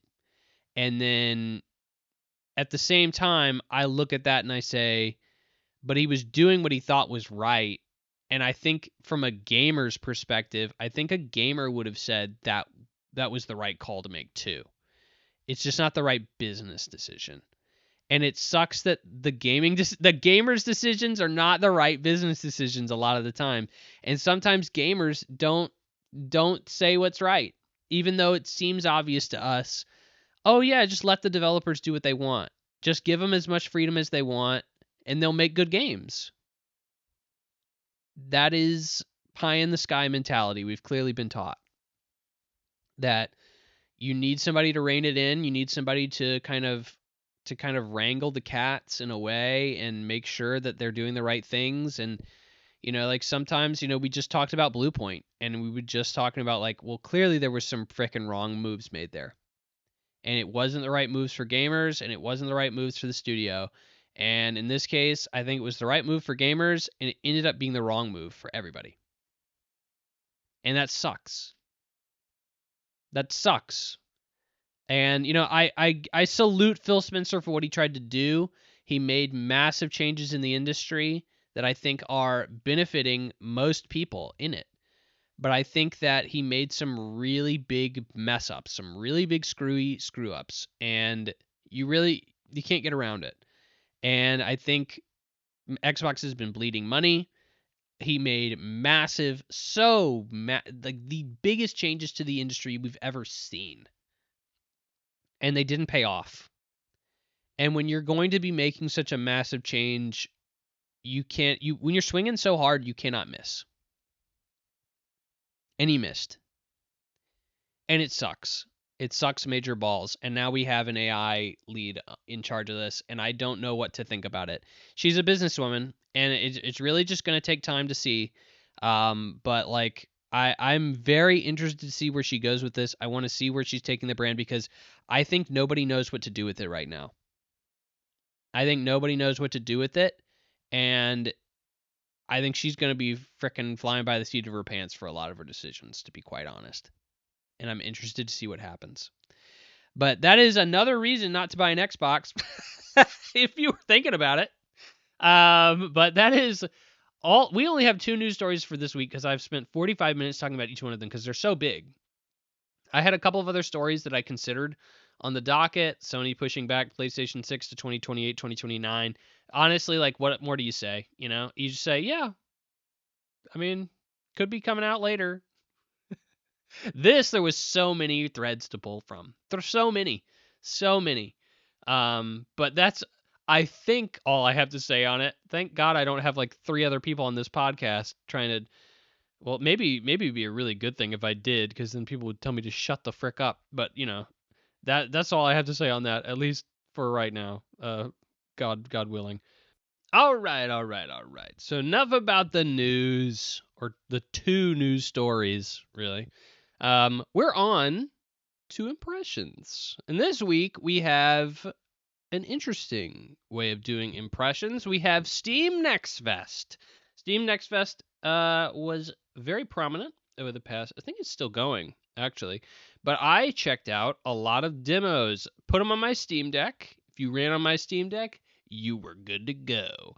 But I played a lot of demos. I wanted to get some impressions in. I wanted to try out some things, and I decided to give a shot to Denshattack. Now, Denshattack was my most anticipated game, or I think my second most anticipated game of this year. If you listened to my Game of the Year show, you would know that I was really looking forward to Denshattack. The trailers that I've seen have been crazy, super energetic, super high speed, wowza, kind of stuff. Anime inspired, obviously. Denshattack. Densha is a train in Japanese, so it's obviously a combination of Densha and attack to get the title there. And I played the demo. What did I think? Did I think it's still my most anticipated game of the year? No. I don't know. I'm definitely a little bit lower on it now. What I was kind of expecting it to be was more like a Sonic the Hedgehog, like a modern Sonic the Hedgehog in a way, and be super over the top, super crazy, like you saw stuff like riding on a Ferris wheel and stuff like that. Is that in this game? Is that in the demo? Yes. Is it as crazy as I really wanted it to be. Obviously, the concept is fine. It's really more of like a Twitch quick time event game with a combination of like Tony Hawk, like the trick system in Tony Hawk.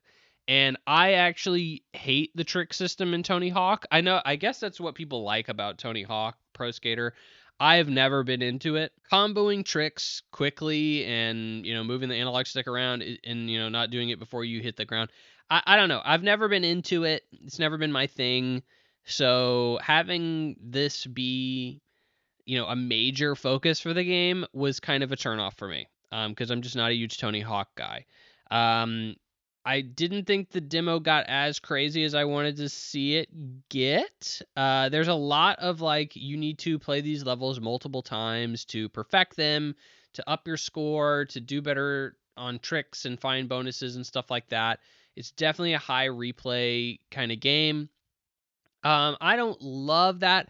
I like a game that encourages replay, sure, but I like having the ability to go through a level the first time and not get like a freaking F grade, and then like you have to go back and like master the level in order to get a good grade.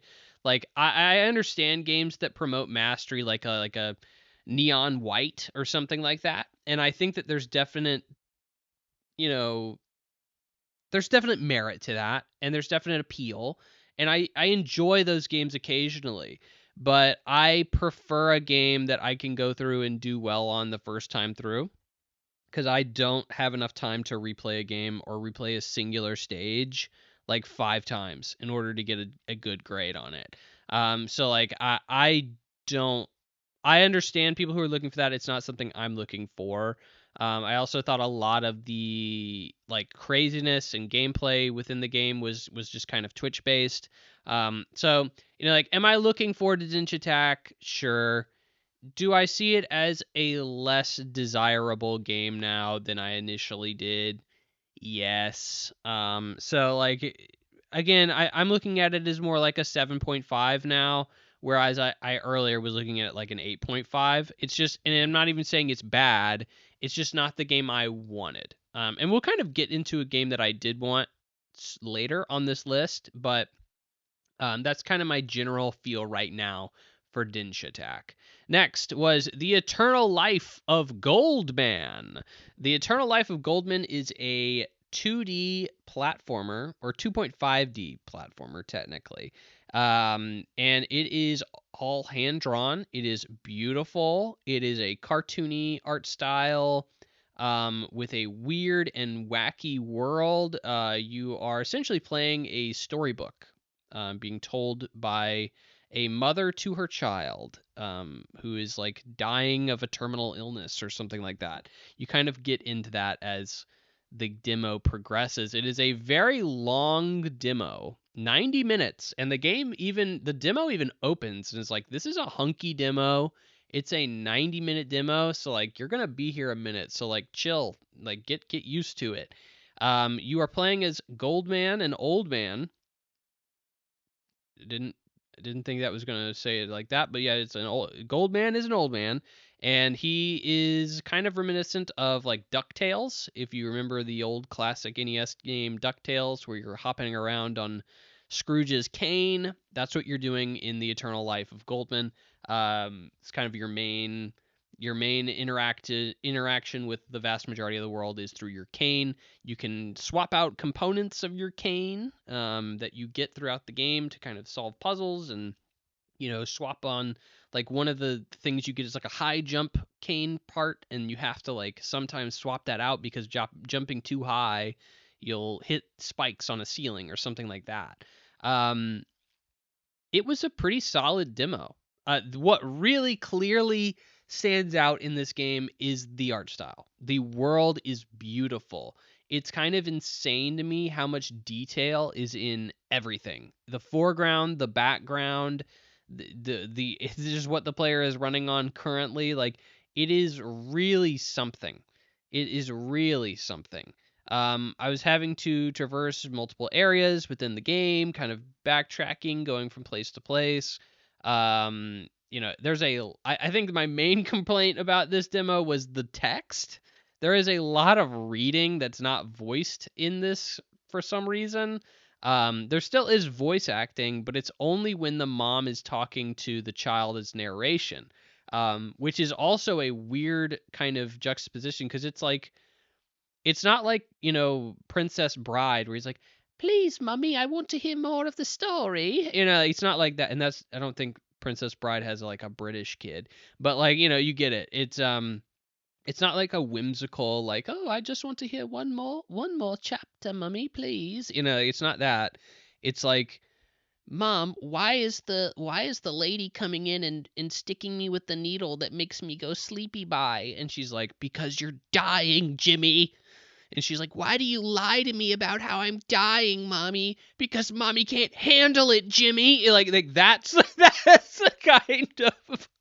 that's the kind of narration you're getting from the Eternal Life of Goldman. Like it's very almost depressing, like narration that's telling a very compelling story, but it's so at odds with what you're viewing, which is like this weird, whimsical world, cartoony world.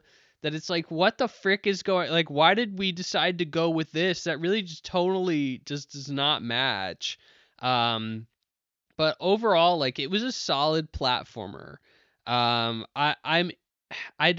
the thing about demos is it's always so easy for me to be like, "Oh yeah, this looks really good," and then like, you play it for more than 3 more hours, and you're like, "Oh well, it never really does anything else good, or it takes a really drastic turn that like yada yada yada."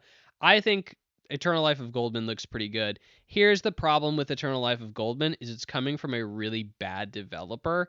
This is the same developer that made This Is the Police, 1 and 2, both of which are like a 66 on Metacritic, so not very well reviewed at all. So this is a developer that has a track record for making not great games. And they're making Eternal Life of Goldman, which looks really good. Like I don't have much to complain about with this game, in all honesty. A lot of it is just really solid.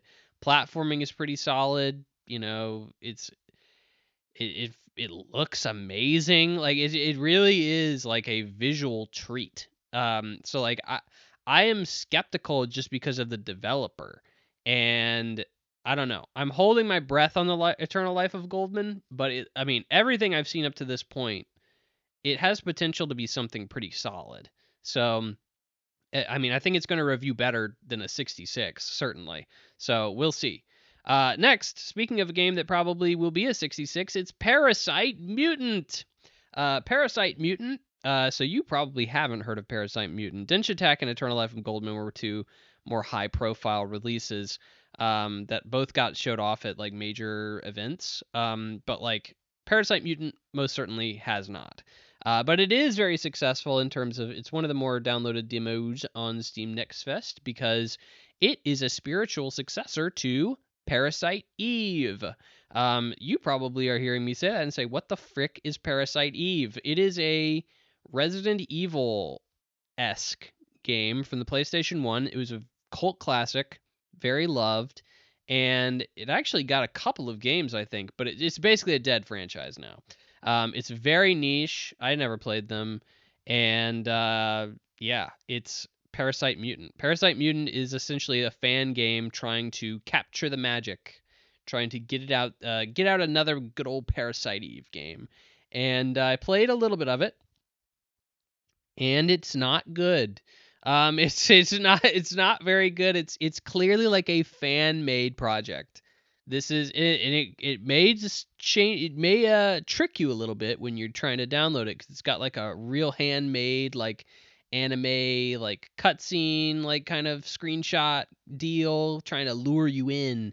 But then when you actually play it, it it feels real janky. It feels really low budget. I'm trying to remember a game that makes me that remind Eternites Oh man, I think that's what I'm remembering. Yeah. I've spoken about it on the podcast before, but it's like an anime game where it's like a dating anime game with like combat and stuff. It's not good. It's like a solid 7 if you like. It's not even, I think it's a mild 7 really. It's not very good, but this feels very reminiscent of that. It feels very cheap.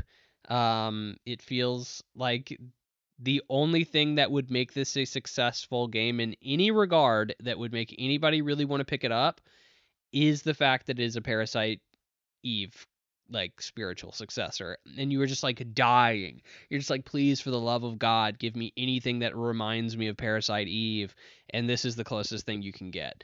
Honestly, yeah, no, I'm never gonna touch this game with a 10-foot pole. Even if I played like Parasite Eve and I was like, oh my gosh, yes, I must have something just like it. I would not go back to Parasite Mutant. So I would not recommend Parasite Mutant, especially if you don't care about Parasite Eve at all. Like, just go play Parasite Eve.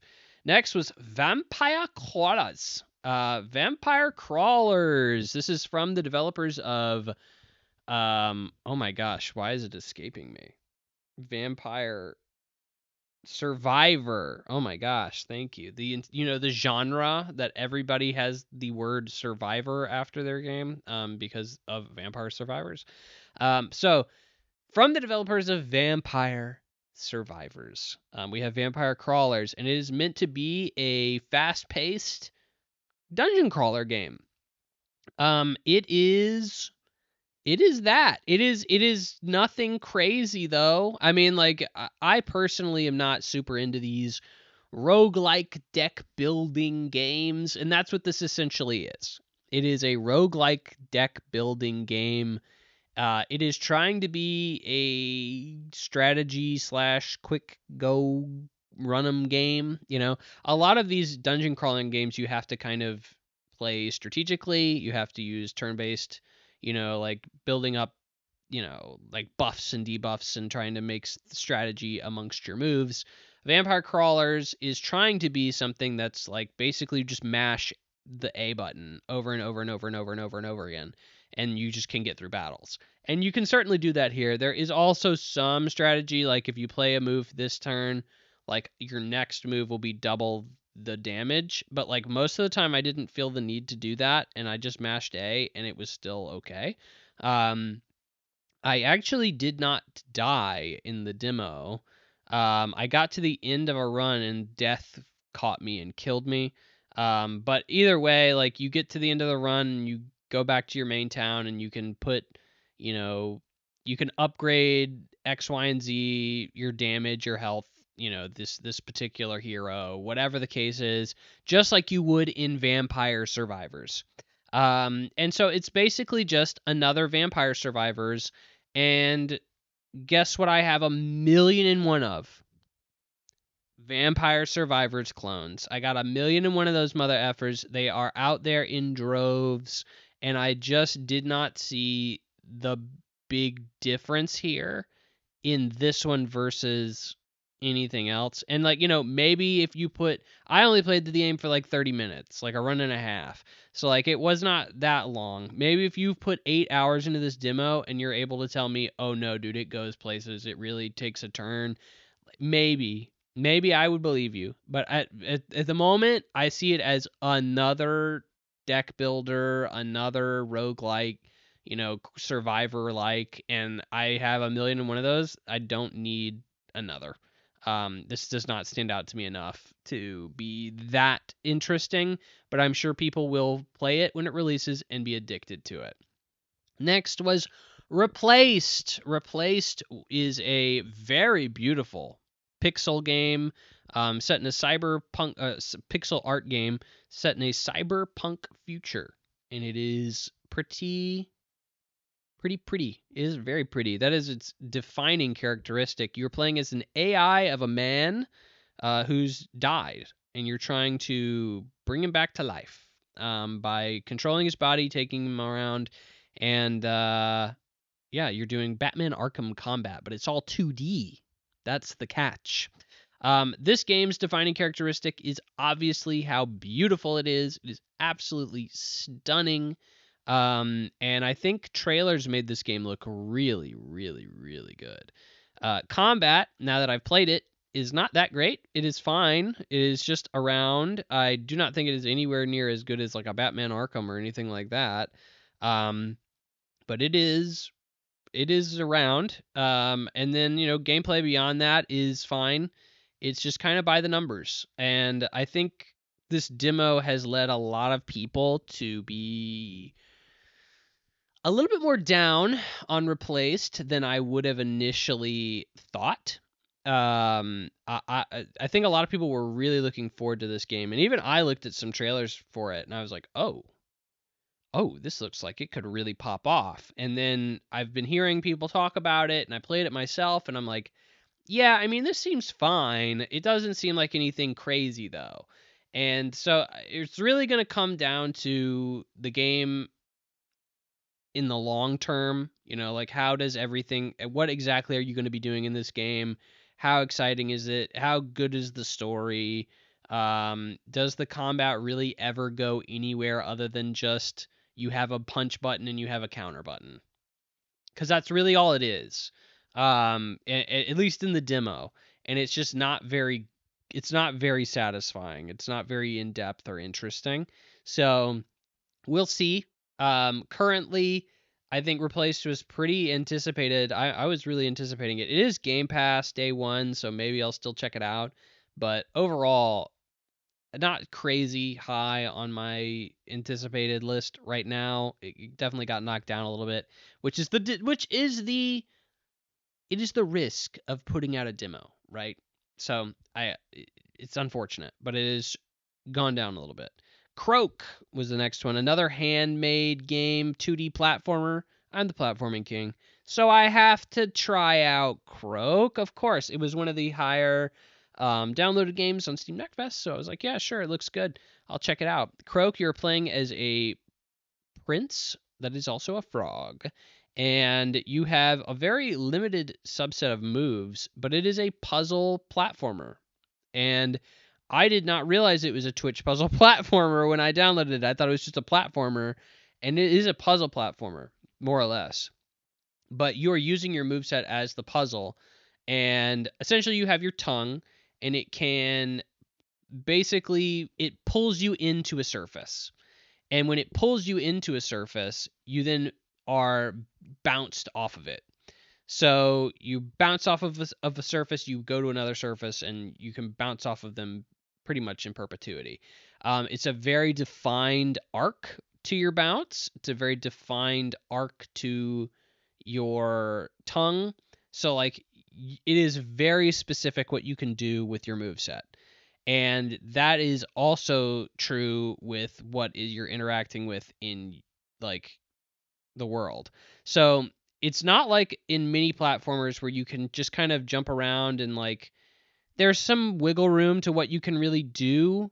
It's like you have to press this button combo in this order in this specific place in order to get to the other end of this map.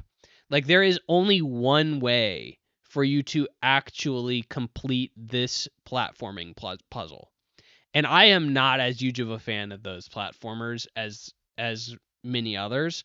The game's art style is nice. I won't say, I mean, out of all the games I've played that I've even talked about thus far, like easily Eternal Life of Goldman is 10 times prettier than this. It honestly makes it look sad comparatively.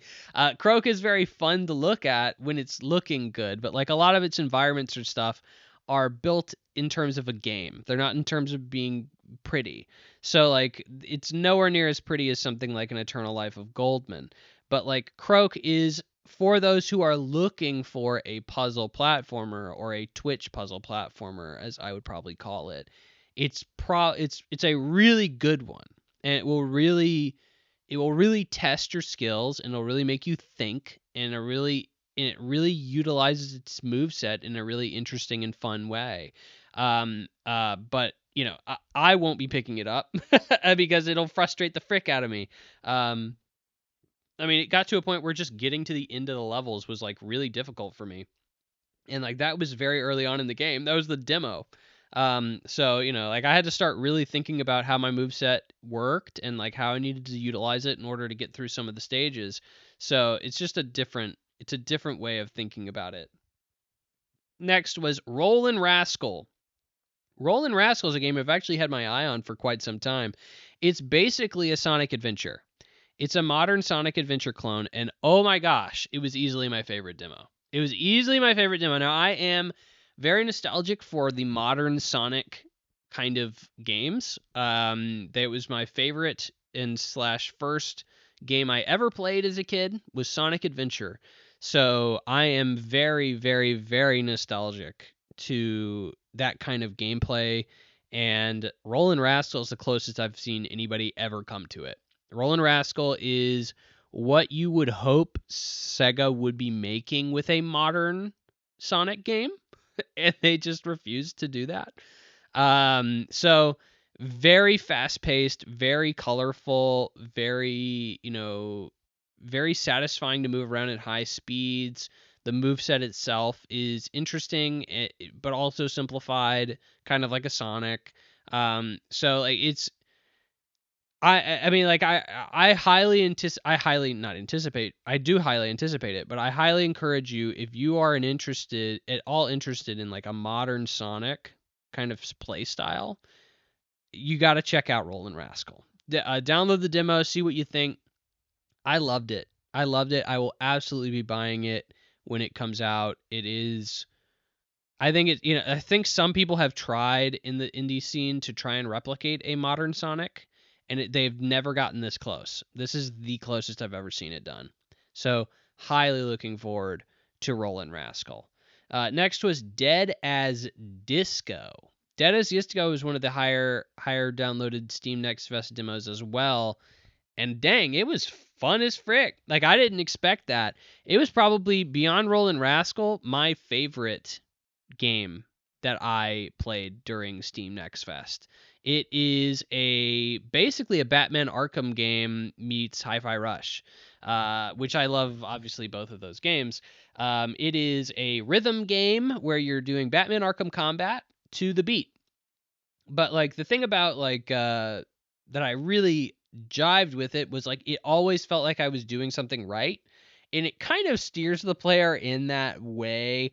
Like, so Hi-Fi Rush, it's pretty unforgiving, and it's like if you miss a beat, you miss the beat, and now you effed up, and like you kind of have to like get back on the path a little bit. With Dead as Disco, it kind of auto rails you into a combo once you initiate it, and then it just kind of rewards you based on if you continue that combo correctly or not. So basically, you are always punching something to the beat, and it's always going along with that beat, so it always feels satisfying, but your score is just going to reflect on if you're actually doing it well or not. And while I know that sounds pretty bad, it sounds like the game kind of arrests you of a lot of combos and like makes it kind of an auto rail kind of system. There's definitely ways for it to get effed up outside of that. What I'm just saying is like it guides you. It steers you in the direction of trying to always be on beat, and it always made me feel as if I was doing a satisfying beat combo. It also has a lot of licensed music. Hi-Fi Rush really didn't have that much licensed music. It had some, but it didn't have that much. It seemed like Dead as Disco was really trying to lean into licensed music a lot more. I really love the style of Dead as Disco, and it's something that was not on my radar. I did not really know about it, and I'm really looking forward to Dead as Disco. It seems like it'll be a really fun time. There's going to be community made levels and leaderboards and all sorts of stuff. So like it really does seem like it'll be a complete package once it comes out. Next is Raccoin. Raccoin is one that I had an interest on because it is one of the many kind of gambling games that have been turned into like roguelikes for some reason. Because it's like, oh well, this formula is already addicting. Let's just make it also combo it with an already addictive gambling game. Okay. So Raccoin, if you've ever heard of a coin pusher, it's a coin pusher video game.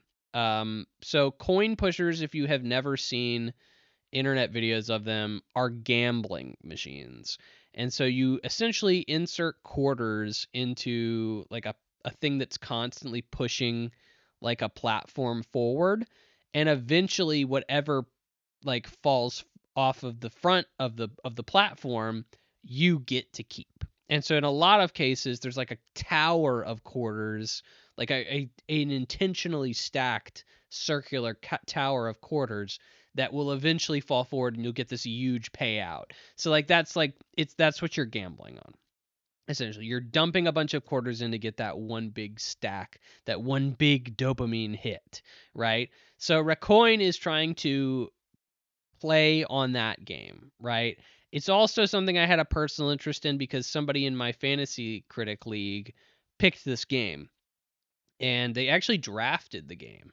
And I was just like, "Oh, interesting. Well, I have to really check it out now because now I want to see if it's going to do well." I am not saying this as somebody who has a vested interest in this game doing poorly because it's, on somebody else's list on my league. I genuinely did not enjoy my time with Raccoin. I genuinely did not. It's really unfortunate too because I saw this game and I remember he drafted it and somebody counterpicked it, not me, but somebody else counterpicked it, and he was like, "Oh, you messed up, man." He posted a trailer, and I was like, "Nah, dude, that actually looks pretty freaking fun." I was like, "Oh, that actually looks pretty sick." Like, wow, a gambling game where I don't have to actually invest my money. Perfect. Love it. And then like it's probably going to be like, situated, it's probably going to be programmed so that I ultimately win instead of the house winning. Sounds like a freaking good time to me. And nope. Raccoin, oh my gosh, it is boring as frick. It takes so long for things to freaking fall. It takes so long. So the way Raccoin works is you are waiting for things to essentially fall off the front of the platform. And once they do, they start this multiplier. And the multiplier is the more things that fall off, the more like bonuses that happen.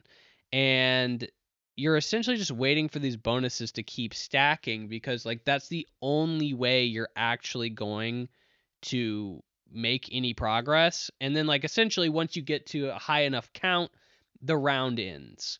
And you go to the store and you can buy a bunch of like upgrades or like special coins that can give you various abilities that can help you out. Right? So eventually I would go to the store, I'd come back, and you'd have like a certain number of coins. It's like 10 or 12 or something that you can just dump onto the machine whenever you want. To me, there was no point in like holding these, so I just dumped them all immediately. And then eventually I would just like run out. There would be nothing I could do. So I would just be sitting there waiting for the game to eventually have these things fall off. And then eventually they would, like slowly, very, very slowly they would. And thank God there's like a times 2 speed. So of course, once I figured that out, I was like, thank Jesus, turn the times 2 speed on. And then once I turned times 2 speed on, even then it took forever for anything to happen.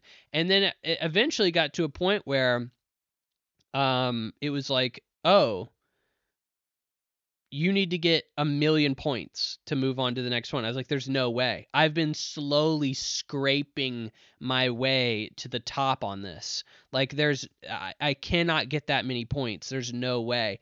And the game was like, well, you can't quit right now because you have X number of coins still left. And I was like, I know for a fact there's no way I am going to get to that many points anytime soon. And so like I basically was just sitting there watching the gameplay itself for like freaking 30 minutes. And I was like, and I know that's a lot of what you're doing in like a Vampire Survivors or something like that. But like even then, I always felt like I had some input in Vampire Survivors. Like I have to be avoiding enemies, or I have to be collecting these things and walking around picking up, like these experience points or something like that.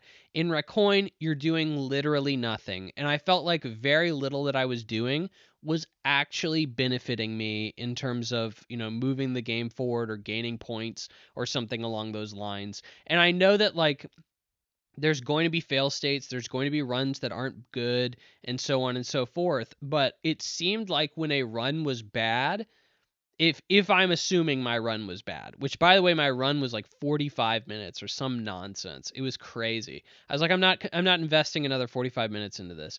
Run should not be 45 minutes in your roguelike. Like it should be 15 minutes tops. Or 15, maybe 20. Like if it's real crazy. But anyway, when I got to the end, I was like, no, I can't deal with this. This is too long. I'm not gonna deal with this anymore. And I immediately uninstalled it. I was happy to uninstall. I was so happy to be away from it. And like I was saying, that's right. I said I know that there has to be fail states, right? But I think that when you get a bad run in a roguelike, you need to be able to die. And and Raccoin, you can't. You just have to sit there and wait for the game to slowly decide that you're dead. And that is infuriating to me. That like I basically can start a round and immediately look at what's on my board, what I have available to me, and how many points I need to get, and I can say I'm never getting that. There's no way. Like there has to be a divine intervention for me to be able to get that. And I'm not even halfway through this run. And that's crazy to me. That's crazy to me. And you're probably like, well, Henry, you need to do a million runs and then you need to upgrade your stats and your overall stats and blah blah blah blah blah blah blah. And I'm like, bro, I didn't even get far enough into it to do that because I thought my first run was so not fun that I was like, I don't want to continue to invest in this anymore. So Raccoin, a game that I think looked really good. And maybe still is. Maybe I just had a really bad first impression with it. But gosh darn, dude, Raccoin did not stick with me. Not at all. Next. Darwin's Paradox.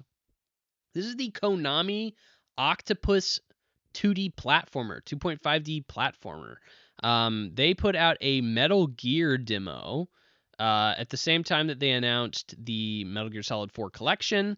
They also announced the Darwin Paradox demo. This is a weird one because this is just so odd that Konami's publishing this at all. But gosh darn, does it look good. Its production values are through the roof, kind of like I was talking about, like the Eternal Life of Goldman, like how there's so much stuff going on in the foreground and the background. That's very similar with Darwin's Paradox. It's a 2.5D platformer where you're playing as an octopus, so you're climbing on walls and, like shooting ink and stuff like that. There's some underwater segments in the demo as well. The Metal Gear segment of the demo is only like half of the demo. It really doesn't last that long. But it is there, and it was fun while it lasted. But like, I don't know how prevalent that is I don't even know if that's in the main game. I assume it is. But anyways, I have been looking forward to this game because I am the platformer king. And I did not love my time with the Darwin Paradox demo. It was, I died a lot. It's really not as much about platforming as it is about, I don't even know what I would say it's about. It's in the demo there was obviously a lot of stealth. So it was a lot of going at the right time. It wasn't necessarily about platforming in the right way. It was about like, well, you need to stop now and go now. You're in the spotlight now, you need to go. Or you don't need to go. You're not in the spotlight, you need to go. Kind of deal. As we've all played in every stealth game ever, right? But I found it to be like I really just kind of wanted to keep moving, and like I found that I would die very frequently in the game. And that was kind of the same in the underwater segments. I just found that, the movement itself was not that interesting. It was clearly trying to play on like what you're doing in the level more so than what your movement is. And I don't know. I was not taken by it. It did not grab me. As a platformer or as a play style, it did not grab me. And that's bad. that's really bad. That really the only thing you have to really prop up your platformer with is like, well, it really looks pretty. Like, dang, does it look pretty. And again, like I am the platformer king, so I'm here to champion the platformers. Admittedly, I'm not as much of a 2D platformer as I am a 3D platformer guy, but like I should still be here saying like I see the draw. And I really just didn't have that much fun. I really was frustrated with the Darwin's Paradox demo at some times because I was dying so much. And again, that could be just my impatience. It could just be me not playing the game correctly. But like that was something that it just kind of it off put me a little bit. And I can't say I'm really looking forward to the game's full release now. I was willing to give it a chance before the demo, and I think now I'm not. Again, like this is one of the problems with the demo is like it can hurt you rather than help. So very unfortunate. Next is one you probably have never heard of. It's called Boost Vector. Boost Vector is like one that I didn't know anything about, and it was one of the it was up there on the charts, but it looked like a very fast like Sonic Adventure modern kind of game, and we already discussed I really enjoy that kind of game. So I picked it up, touched it in, and or booted it up, and it's made by like one dude, and I think it's even the demo pops up and it's like, yeah, it's I'm one guy, and I was like, okay, cool beans, man, good for you. And it is one guy, and you can kind of tell, but it is the menus are incredibly flashy. It's almost overwhelming how flashy the menus are. And you get into the game, and it's like a almost like a kart racer. It's like 3 laps around a track, but you're like running as an anime woman, and it's like, okay, like the speed here is kind of crazy. But it's so difficult to react to what's going on, and it kind of looks kind of cheap and budget. But like like in general, like you're like drifting and stuff, grinding on rails. I found it kind of hard to control. I see the appeal. I see what's going on here. I see the pitch. It's like, hey, what if we had Sonic Adventure, but it was a kart racer? And it's like, okay, that's interesting. Like modern Sonic stages, but what if it was a kart racer? Okay. Okay. I don't know, but maybe. So, I gave it a fair shake, and I bolted from it pretty much. Um Next, Super Meat Boy 3D. This is not from the creators of Super Meat Boy. Obviously, they just created or just put out Mugenics. So have not been working on Super Meat Boy 3D as well, but they did, I guess, help. I don't know. I don't even know if they helped, but they gave the IP to somebody to make Super Meat Boy 3D. So is it any good? Well, it's Super Meat Boy, certainly. It is you're playing as Meat Boy, and you are running around, and like the end of the level, if you die, you get to see all of your attempts play out at once, which I've always thought was a fun feature. And you also die a lot, and it's very Twitch, heavy platforming, skill and timing, and it's very hard. Essentially, is what I'm trying to say. It's very hard. So, how does that translate to 3D? I will say not well. You don't have control of the camera as in this 3D game, which is already like a big red flag. Is like, why is this game 3D if we don't have control of the camera? And then on top of that, you it just seems like it makes it a more difficult game to control because you don't have direct control over the camera. So being as it is a hard game that is meant to have you die many, many, many times, it seems like this was not the way to go about it. And I mean, maybe there. I mean, I wasn't there in the meetings. Maybe it was. I'm incorrect, but it seems like this is just. It could have just been another 2D Meat Boy game. Like they really could have just made another 2D Meat Boy game and called it a day. And in this case, the 3D aspect just makes it feel cheap, and it makes it feel like you don't have full control over something that you should have full control over. I don't know. It just did not click with me. I can't say I'm like the biggest fan of Super Meat Boy in general because I'm not as huge a fan on like super high difficulty games. But like this felt to me like it's really not going to make many people happy. So and I think I've seen that for the most part be a lot of what people are saying is like it's not really making a lot of people happy.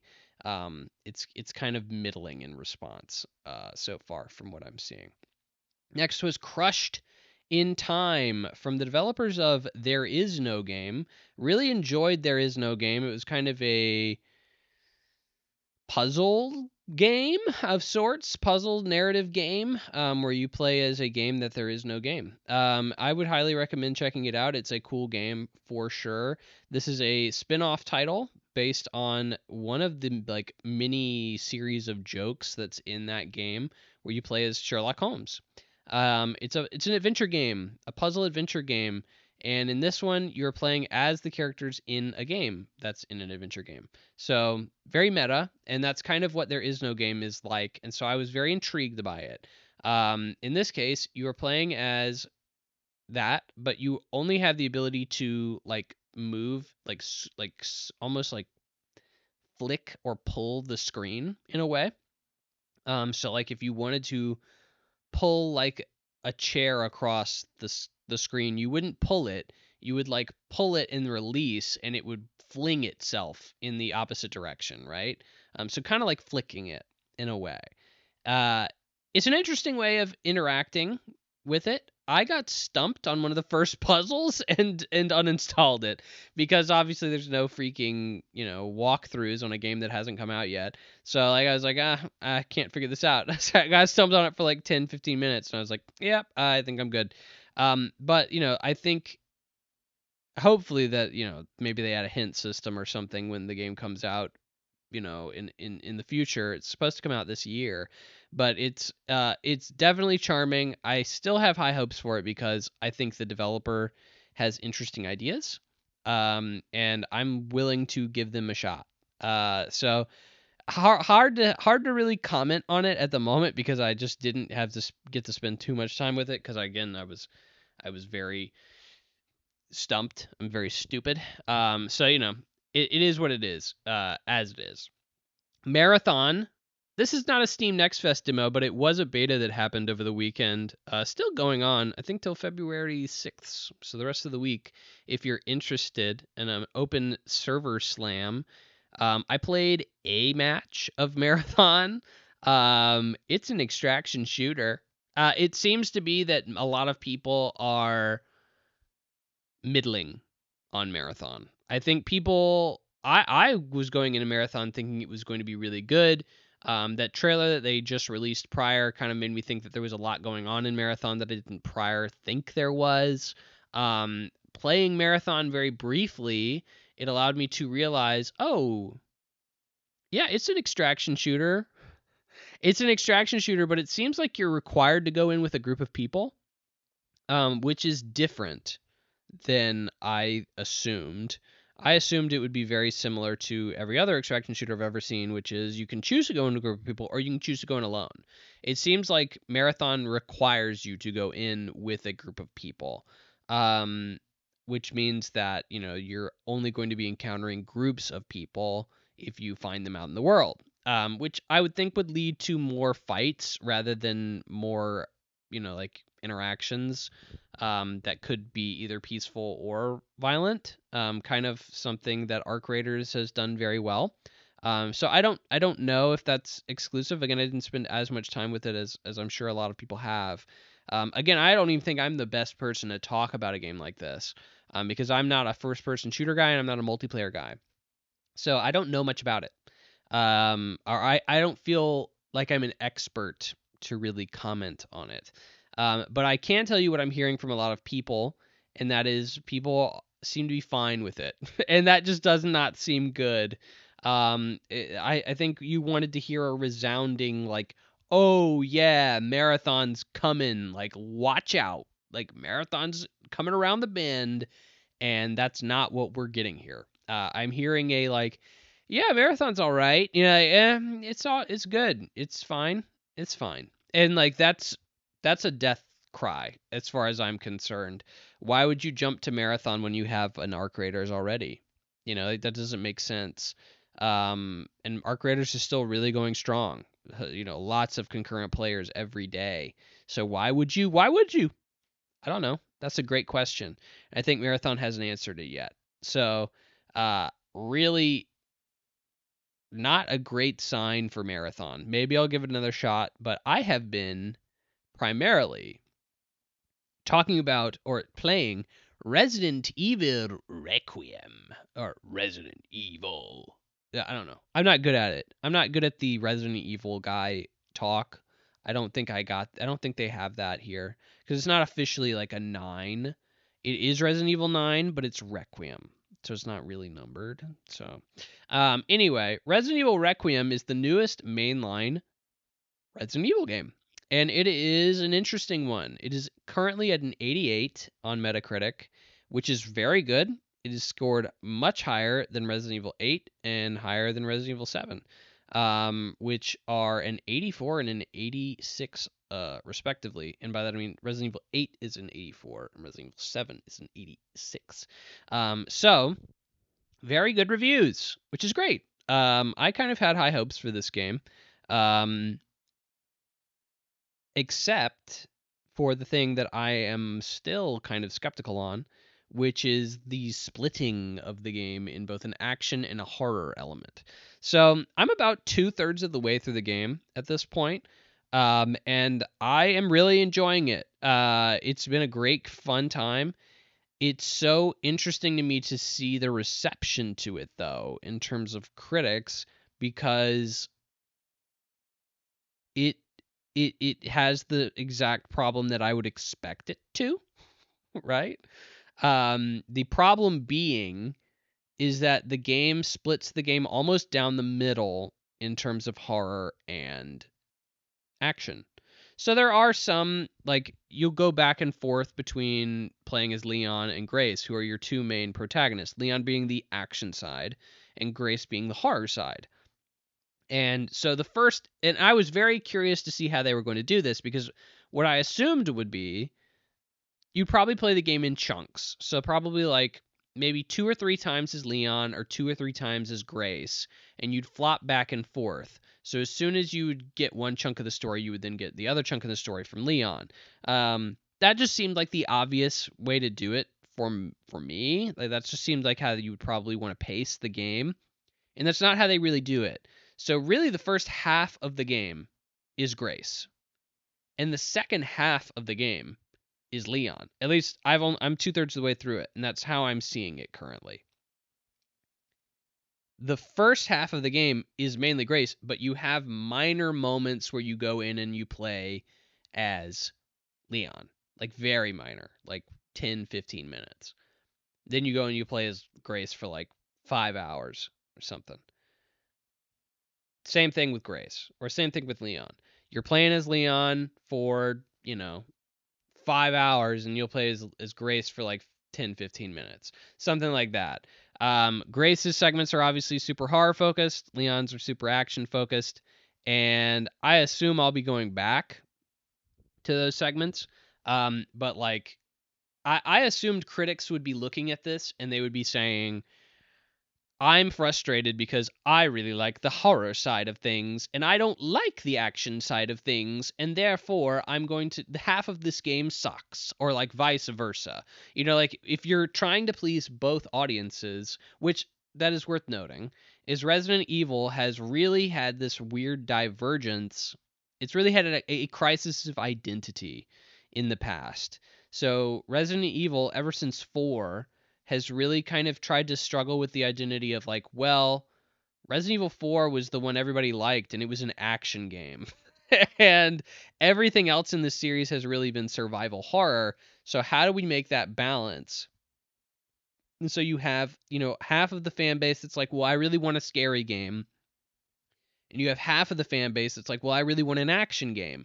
And so when you pivot to something like 7, which did not sell very well. Critically, it did. It did okay, but it did not sell anywhere near as well as like something like a 5 or a 6, or 6 is the best-selling game in the series. even though it's considered the worst. But anyway, it's what do you do?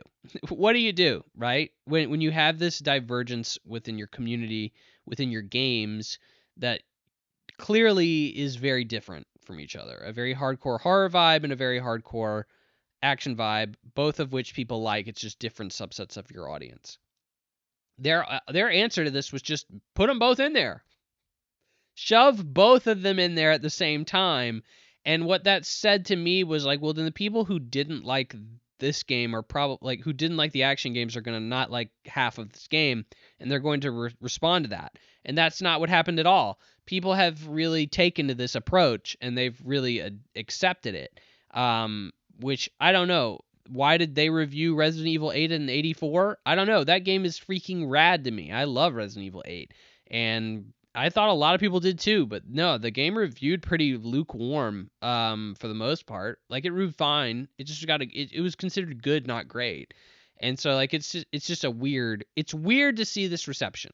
I think that the later I'm getting into it, the more I'm seeing nostalgic plays that I think a lot of critics will reward. A lot of critics are people just like you and me, and they do not think with things other than their brain a lot of the times. So if they see something that makes them happy, it doesn't matter if it's objectively good or not. It's a good score because they liked it. So like I see that for like Final Fantasy Remake and stuff like that. Is it truly that great of a game? I mean, there's definitely problems, but hey, nostalgia, right? So we're all going to be very happy about it. Resident Evil Requiem probably has the most nostalgia bait of any Resident Evil I've ever seen outside of the remakes themselves, because those are literal, like that's all they are. It's just a remake of a game. You do go back to like the police station in this game. That is not a spoiler. That's in one of the trailers. And there's a lot of like references to Resident Evil 2 and, like callbacks and stuff like that. So I think that it could have had an effect on reviews in a way. Regardless, what do I think? I think the game's amazing. I think the game's super fun. I think it's honestly kind of insane how much of a double down they made on the survival horror elements. To a point where the beginning of the game as Grace, I genuinely did not want to interact with combat at all. Like, I found combat to be something that the game actively was like, you do not want to engage with this at all, because there's so many enemies, and Grace is so weak as a playable character that it was genuinely impossible, and I mean this as a actual fact. It was impossible for me to fight everything. Not only was it impossible for me to fight everything, it was impossible for me to fight the vast majority of enemies I encountered. To a point where there was a section in a later part of the stage where I could not fight everything. Like I ran out of stuff to fight with. And it was of course intended to be that way, but like it very much like it was an emphasis. Like you cannot fight everything. Like if you try, it's impossible. We will continue to give you problems and you will continue to have issues with it. This game is genuinely scary. My hands were like sweating all the time because you are always on the back foot. Always. There was more than one occasion where I would just be like, nope, can't do this. I have to leave. Like I have to run away. I have to go back to another area and find resources, or like do anything I can to try and recover from this horrific situation that I'm in, because I am really effed up right now. And I mean, I can't remember the last time I've seen a horror game go that deep into it. Like Amnesia, it's very much that vibe of like, you can't fight these mother effers, but like you do have the resources to. So like you have the ability to. Like Amnesia, The Dark Descent, you cannot fight anything. So you have to hide. You have to run. In Resident Evil Requiem, you can fight things as Grace, But if you do, you're freaking going to take a real big wallop, or you're going to use a lot of your active resources that you have to really get through that fight. And it's going to be a problem. It's going to be a real problem. So like it's a real significant like step into survival horror. And if that's something you're looking for, holy frick, that half of the game is going to really do it for you. And then on the alternate side, you have Leon, which is the other half of the coin of Resident Evil in general, and he's having frickin' chainsaw battles with people and stuff. Like early on in the game, it's just like, yeah, here's a chainsaw, Bick, just chop some enemies up. You know, like, it's crazy. And then like, of course, like the dichotomy is like, I'm not going to spoil anything, but like there are like very regularly with Leon, it's like, what the frick? This is like a totally different universe I'm in. Like it's almost wacky what's going on in this game right now. I can't believe what I'm seeing kind of stuff. It's goofy. So it's like such a weird transition from and you know Leon of course is going to drop his he goes full back Resident Evil 4 where you know like everybody remembers the classic like where's everybody going? Bingo, you know like classic Resident Evil line that's just so corny and kooky and it's like what the frick like I thought this was a serious zombie game and you know now it's like I'm just talking about like these quirky one-liners. Leon is full of those in this game. He's all it's all over the place. Should have worn a helmet. You know, like that. I was oh my gosh, like come on. You know, it's such a stark transition dichotomy to what you're getting with Grace that it's almost comical and it's somehow still works. I don't know why. I do not know how, but they make it work. I'm still playing through the game. I didn't want to give full impressions because I haven't gotten through the end of the game, but I played 66% of it according to what the game is telling me. It's about a 10 to 12 hour game. Open world is I think a very large stretch. Open area is you know there's a lot of optional things you can do or ways that you can take on different things in different orders if you wanted to. And I enjoyed that. It felt like the environments were not too big but very dense, and I love games like that. Where I feel like there's so many nooks and crannies to like such a small space that I can master, rather than like a large open area that has a bunch of stuff that I don't care about. So like I really like that approach in any game really. So right now, fully enjoying my time with Resident Evil Requiem. We'll continue to be playing it, and hope to give my full impressions next episode, which I'm sure will be. It's still very good. Like I can't see this game doing anything else than just being like, yeah, it's a solid fun time. Like what are they gonna do? Like tell a bad story? Like Resident Evil's story has ever been good? You know, like come on, nothing's gonna really ruin this at this point. So good game, great game. Highly recommend it. So that will wrap up all of my impressions for this week. There's a lot. Been jumping around a lot. So dang, big episode, even though, you know, news was light but heavy at the same time, right? You know what I'm saying? And games were mini but light, if you know what I'm saying. So it was a different episode this week for sure. But I appreciate you sticking around. 2.5 hours. That's a long time to commit to a boy like me. You know what I'm saying? So I appreciate it.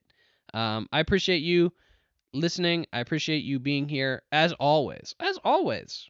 I hope I can call you a friend. I hope you're playing some good video games. I hope I get over this freaking flu sooner rather than later. I hope you haven't been disgusted by my gross, phlegmy voice. I think I'm doing much better, but love you, and I hope you play some good video games, and bye-bye!